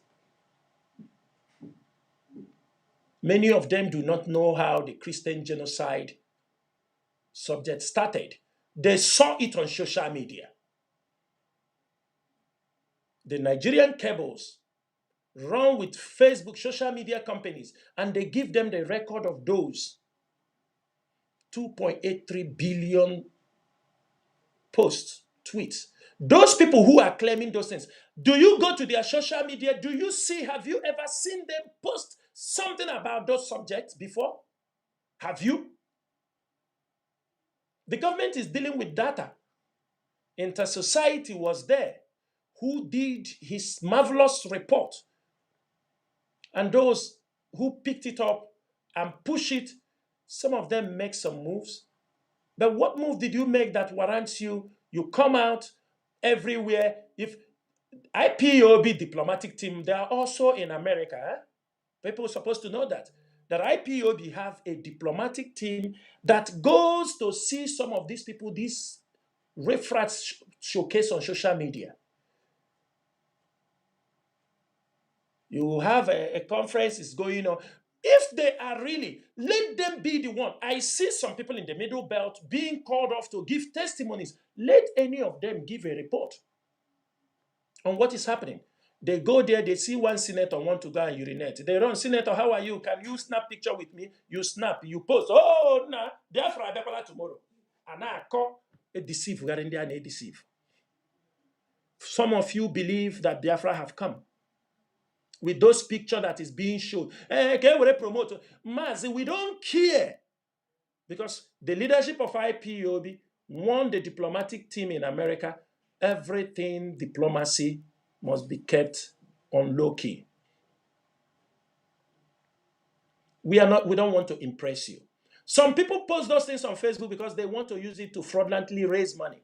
Some people post this on Facebook so that they want to use it to like a kind of felt glory. They want to use it just to say, what are you doing? You shake somebody, you come and post it on Facebook. We are matching people clap for you. Because you post pictures, you want now to come and people to come and follow you, people to come and say you are now getting them Biafra. Is it today we start seeing people taking pictures with government? Is it today? You think some of us don't have those pictures? This is deception, Biafrans. It's deception. And I will tell you people one thing. I'm not going to talk much so that people will not, because if you are not deep enough, you can't understand anything. In your eyes, you have seen how the voice for the Christian genocide is now going down. Many of you have no voice again. You cannot speak again. When IPOB was championing it, brought it to the limelight, all of you, most of you, both in America, you are attacking IPOB. Everybody claiming responsibility. If really you are working, you don't do those things. Because no result yet. Biafra is not yet on the table. Is it today we start doing those things? Is it today that those pictures, have Mazi Nnamdi never been in the first Trump, this thing? Did Mazi Nnamdi never be in one of his rally? What happened? What changed? Under that Trump, our people were massacred in Iguacha. For me, Chinasa Nworu and the leadership of IPOB, we are much interested on what benefits our people. We are not doing show.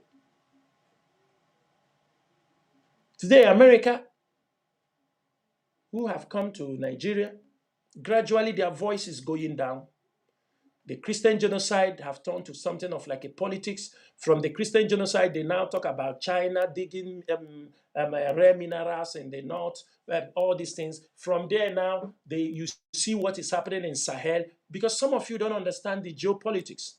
You forgot that America was removed from Niger by the military junta.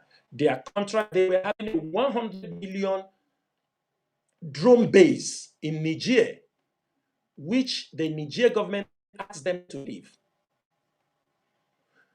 It's a drone base that they spend almost $30 million on a monthly basis. But the drone base worth more than $100 million. Now they're out from the Sahel. America wants a base near the Sahel. Which place is the best place? Nigeria.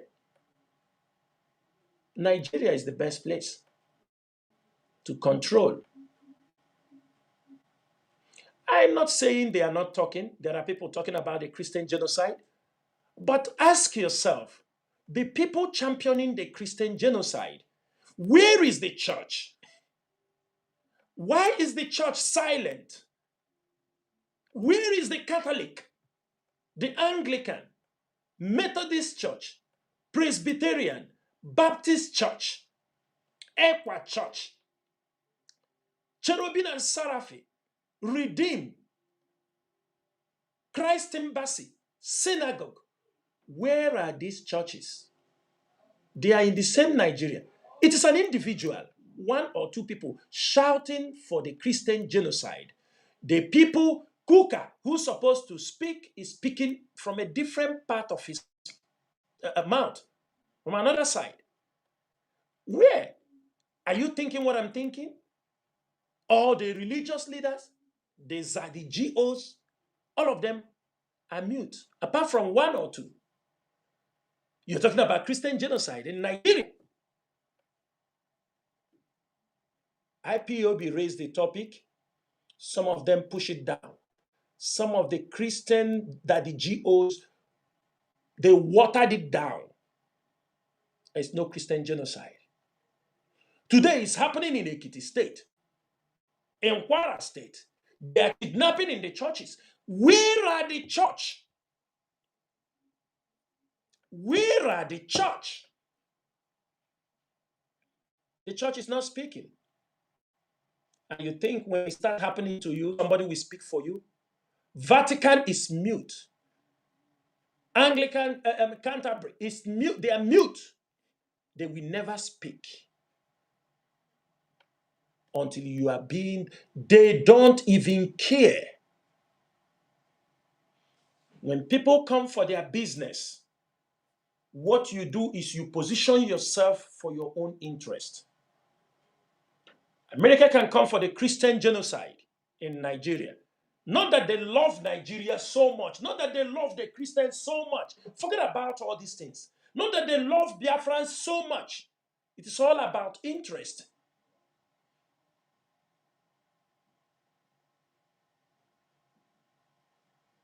Do you know what will happen if the Gulf of Guinea goes in turmoil, like what is happening in the Strait of Hormuz? Do you know what will happen? Life will be very difficult in America and in Europe. If the Strait of Hormuz, the Gulf of Eden, where the Somalian pirates are, all these areas things are not moving very well. Imagine the Gulf of Guinea, instability takes over. Of recent, you hear Nigeria say they moved 10 warships to the Gulf of Guinea. Do you know the importance of Gulf of Guinea? Do you know the trade volume of Gulf of Guinea? Do you know what is happening in Gulf of Guinea? I used to be shocked that people come here to ask, what is Gulf of Guinea? When you don't know what is Gulf of Guinea, you don't know geopolitics, you don't know what is happening in your backyard, how can you even engage in some of the discussions? Shipping is very expensive now. Goods coming, Strait of Hormuz, Gulf of Eden, all these areas, insecurity, pirates. If something happened in the Gulf of Guinea, which is the bite of Biafra, in that axis, you know what it means. It is almost, I think, it controls almost 28% African import trade into Europe. I think 26 to America. You know what will happen? Our people must learn and understand something the leadership will talk. We don't talk out of emotion. I'm not going to continue in this broadcast for a very long time because within this month, I'm going to be coming back here to make sure we continue to educate our people. But I think it's time our people must be focused. No emotions, no unnecessary bickering. And I ask everybody today, irrespective of what has happened, IPOB families worldwide, we are going to change everything they have thrown at us. We're going to turn it into a positive. We're going to turn it into positivity in this struggle. Therefore, I am going to make this pronouncement. It's coming from the leadership of IPOB. It's not coming from me as an individual. On behalf of the leadership of IPOB, the DOS, headed by Mazi Chike Doziem and deputized by Mazi Tony Nzurumike. Due to certain things, challenges we do have every time we are celebrating 30th May in Biafra land, the leadership have authorized me to announce today that come 30th May, every family, every IPOB family in diaspora should make a move from now to secure their permit for a worldwide rally in every country where rallies are permitted. You are asked to secure your permit because IPOB will be rallying around the world. Every Biafran. There is nobody to be exempted. IPOB might lead the protest, might lead this rally, but remember, this rally, it is for Biafran heroes and heroines day. Once again, we are going to remind the world what happened to us while we continue to push for the restoration of Biafra. Every IPOB family whom normally gets approval to rally, those who could not rally get for protest, they should organize indoors prayer sections. An updated version of the prayer will be released to the IPOB coordinators worldwide. Those in Biafra land, for the fact that whenever we gathered for any program in the name of Biafra, that we are being attacked, that we are being killed, that we are being massacred, we are being detained, and some of them arrested. The leadership of IPOB hereby announced that come 30th May, Saturday, 2026, Biafra land, we've been on a full lockdown. Completely locked down from 6 a.m. to 6 p.m. in the evening for the remembrance of our soldiers, our heroes, heroines, those who have died for the sake of Biafra, Mpo massacre, Afarikwi Beku massacre, National High School Aba massacre, Obibo massacre, those being massacred, and also for this reason, because we know the land is not yet conducive for us to march or celebrate in stadiums over 30th May. Therefore, we call it is a Saturday. The leadership have already drafted letters to those concerned traditional rulers. We ask respect is a reciprocal. We will do respect them. We will inform them officially. I think these things are ready. We will inform the governors, stakeholders in our land, transport companies, banks, schools. This is on Saturday. This year, we didn't, WAEC, we normally write to WAEC sometimes 2 months, 3 months, but we found out that this 30th May falls on a Saturday. So we are locking down Biafra land, total sit at home indoor for the remembrance of our heroes and heroines. Do not say we did not tell you. Our lockdown normally goes peaceful. Our lockdown, nobody is to kill anyone. Nobody is to. It is something we do in honor of those who have died for this struggle. If we don't speak for the dead, who will speak for them? I came across this word in a movie called Concession. He asked Bennett, which is Will Smith. He asked him, if you don't speak for the dead, you are an Igbo man. We speak for those who died, who do not have the power to speak. And for that reason, we are locking Biafra down. It's a total lockdown. Therefore, IPOB media warriors, we are now making use of AI in disseminating our information.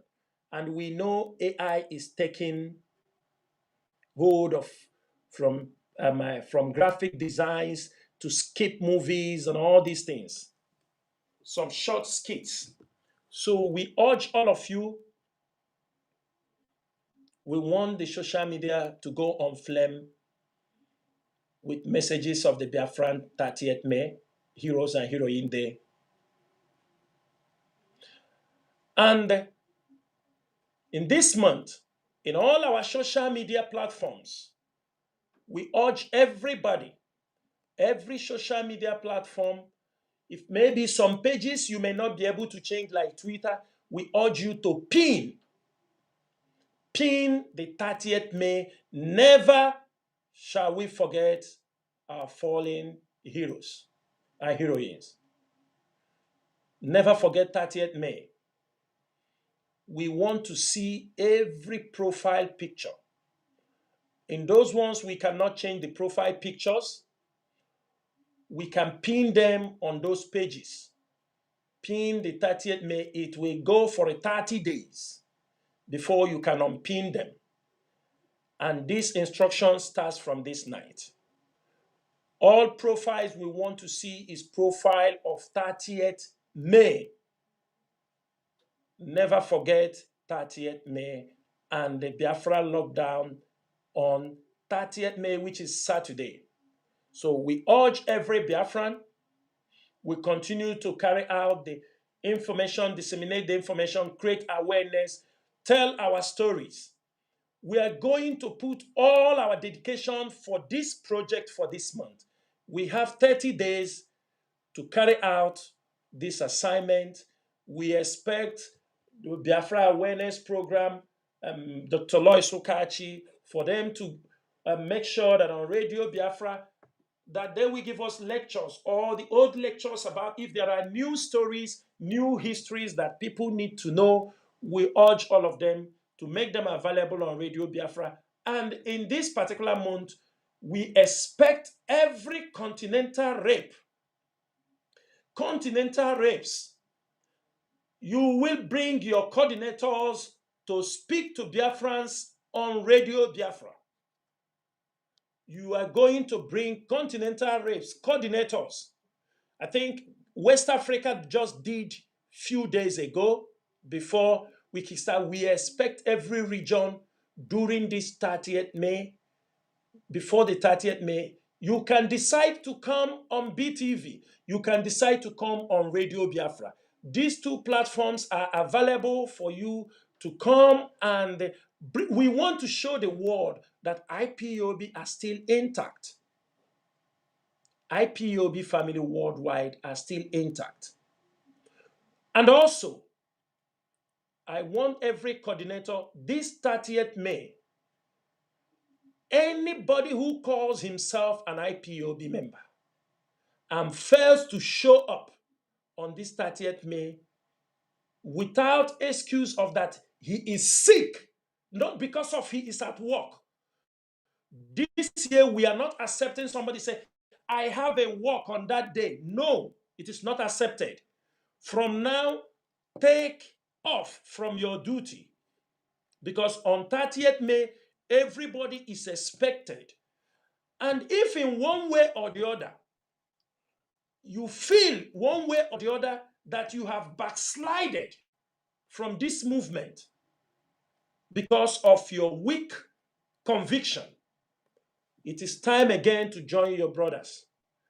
The IPOB families that will lead this protest, they are not leading it as IPOB only. This is a Biafran issue. We expect everybody. Are you a Biafran sympathizer? Are you a lover of freedom? Are you a member of IPOB? Are you an Igbo member in the Igbo communities? You are also welcome to these celebrations as we will protest and carry out rallies around the world. For our 30th May, this is special for those who lost their lives. The struggle for the restoration of Biafra is non-negotiable. They can do anything they want to do, but they cannot stop us. They cannot stop us. We are expecting that day a massive turnout around the world. It is, and I want every coordinator go back, go and carry this instruction out. Tell them on that Saturday, today is 1st May, people should take 30th May. It's Saturday. It is a Saturday. In some countries, it is a non-working day. In some countries, there may be public holidays. It is weekend. So you have no excuse why you won't be on the 30th May. You have no excuse. No excuse at all.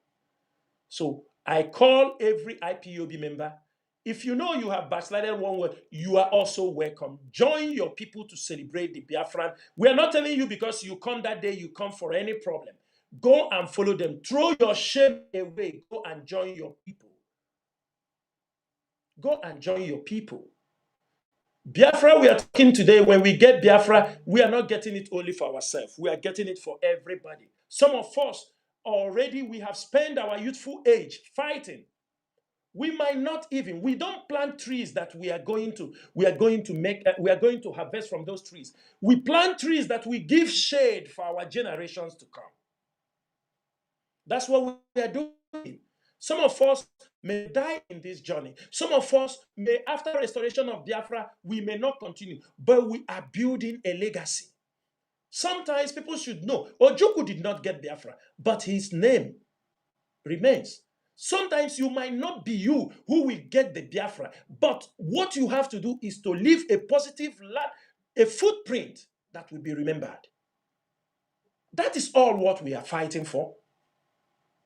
Those who invented many things today, they invented them, but as time goes on, those things have evolved. Their names are being remembered. People, that is what life is all about. It is not necessary that if you are in this journey, you must be the one to restore Biafra or you must be the one to lead. No, but your footprint matters so much. What are you leaving behind? Did you join the Biafran struggle to create another Nigeria? Chaos, lies, blackmail. The time is over in this movement. It is over. I continue to say it. The days of blackmail, lies, those days are over. We are marching forward.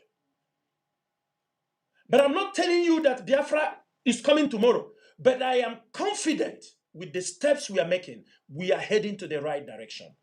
And sooner or later, the world will recognize and applaud these people, these men who stood when the storm was so heavy, the storm that took away many people. Mazi Patrick, thank you for hosting me. I have come to the end of this program. In case you have any question to ask me, please feel free to ask me. Ndewo Chineke. Thank you very much, Mazi. Thank you. You took over 2 hours on this broadcast to express yourself and also to talk to. And while you are doing that, I was monitoring the comment section, and our people are really applauding your submission. Mazi, there is not much question to be asked because, from my observation, I believe that our people understand everything you have said, everything you've said, and I also understand every submission you have made in this wonderful broadcast. There are certain issues you raised, especially as regards to the police and military recruitment in Biafra land. And uh, it's a thing of applaud that the young Biafrans have woken up to understand that they do not own a stake in the Nigerian system, coupled with the role the Nigerian military and police have played, not just in the massacring of Biafrans, but also in terrorizing Nigerian citizens. And who wouldn't want Igbo youth to be part of that terrorist activities of these security forces? So it's very, very important that it becomes a very clear message to not just we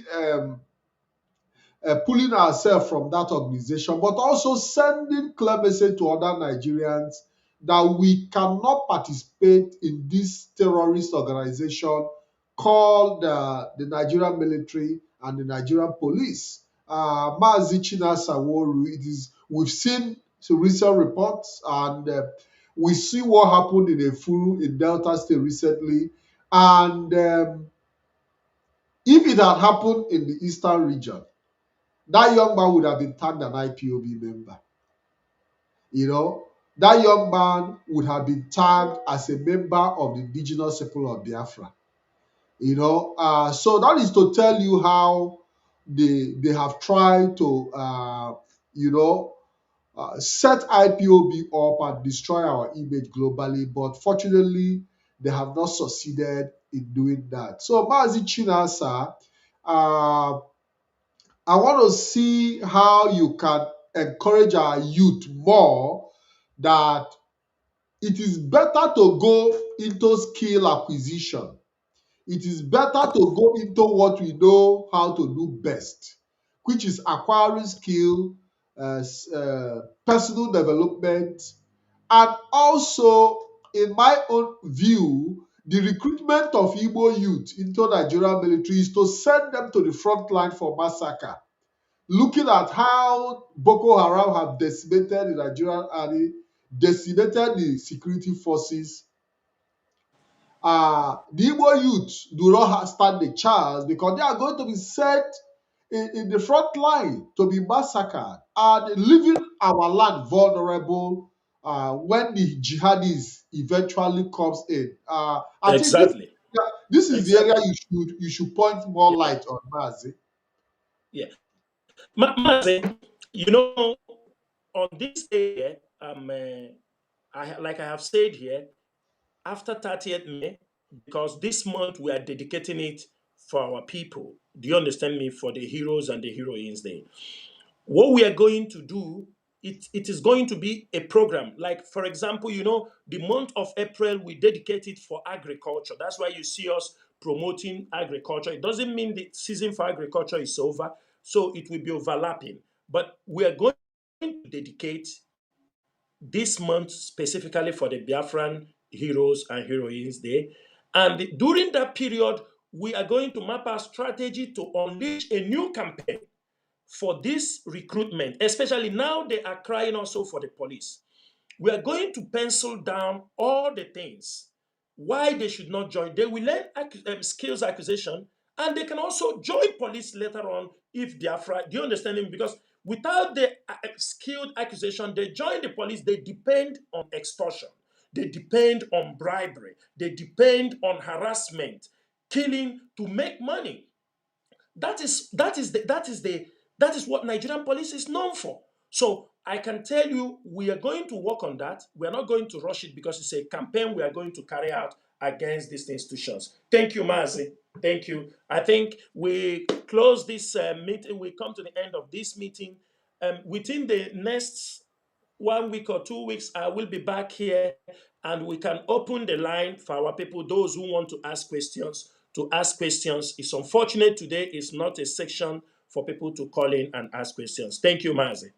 Thank you very much for the time you've given us. Thank you. We really appreciate Biafrans all over the world. We want to say thank you very much for your patience. We thank you for continuously following this television, the BTV Europe. We appreciate your presence here all the time. And we've read your comment. We appreciate your comment. For those who share this program, we also appreciate. And I hope that in the coming days we'll be back again. Because we know you admire the voice of Mazi Chinasa Nworu, and we know you want to see him, you want to hear him come regularly to talk to you. We want to say thank you for that recognition and appreciation. Until I see you again, this is BTV Europe, and I want to say have a wonderful evening, night, and morning, depending on your time zone. And I also want to say have a wonderful weekend and God bless you all.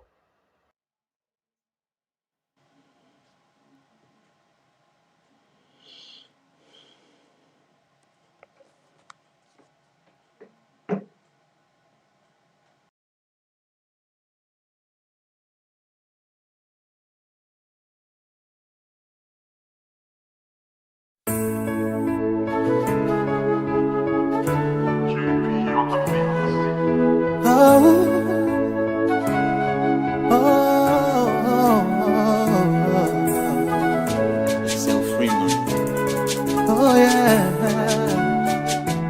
There comes a time. The whole wide world will welcome the rising sun.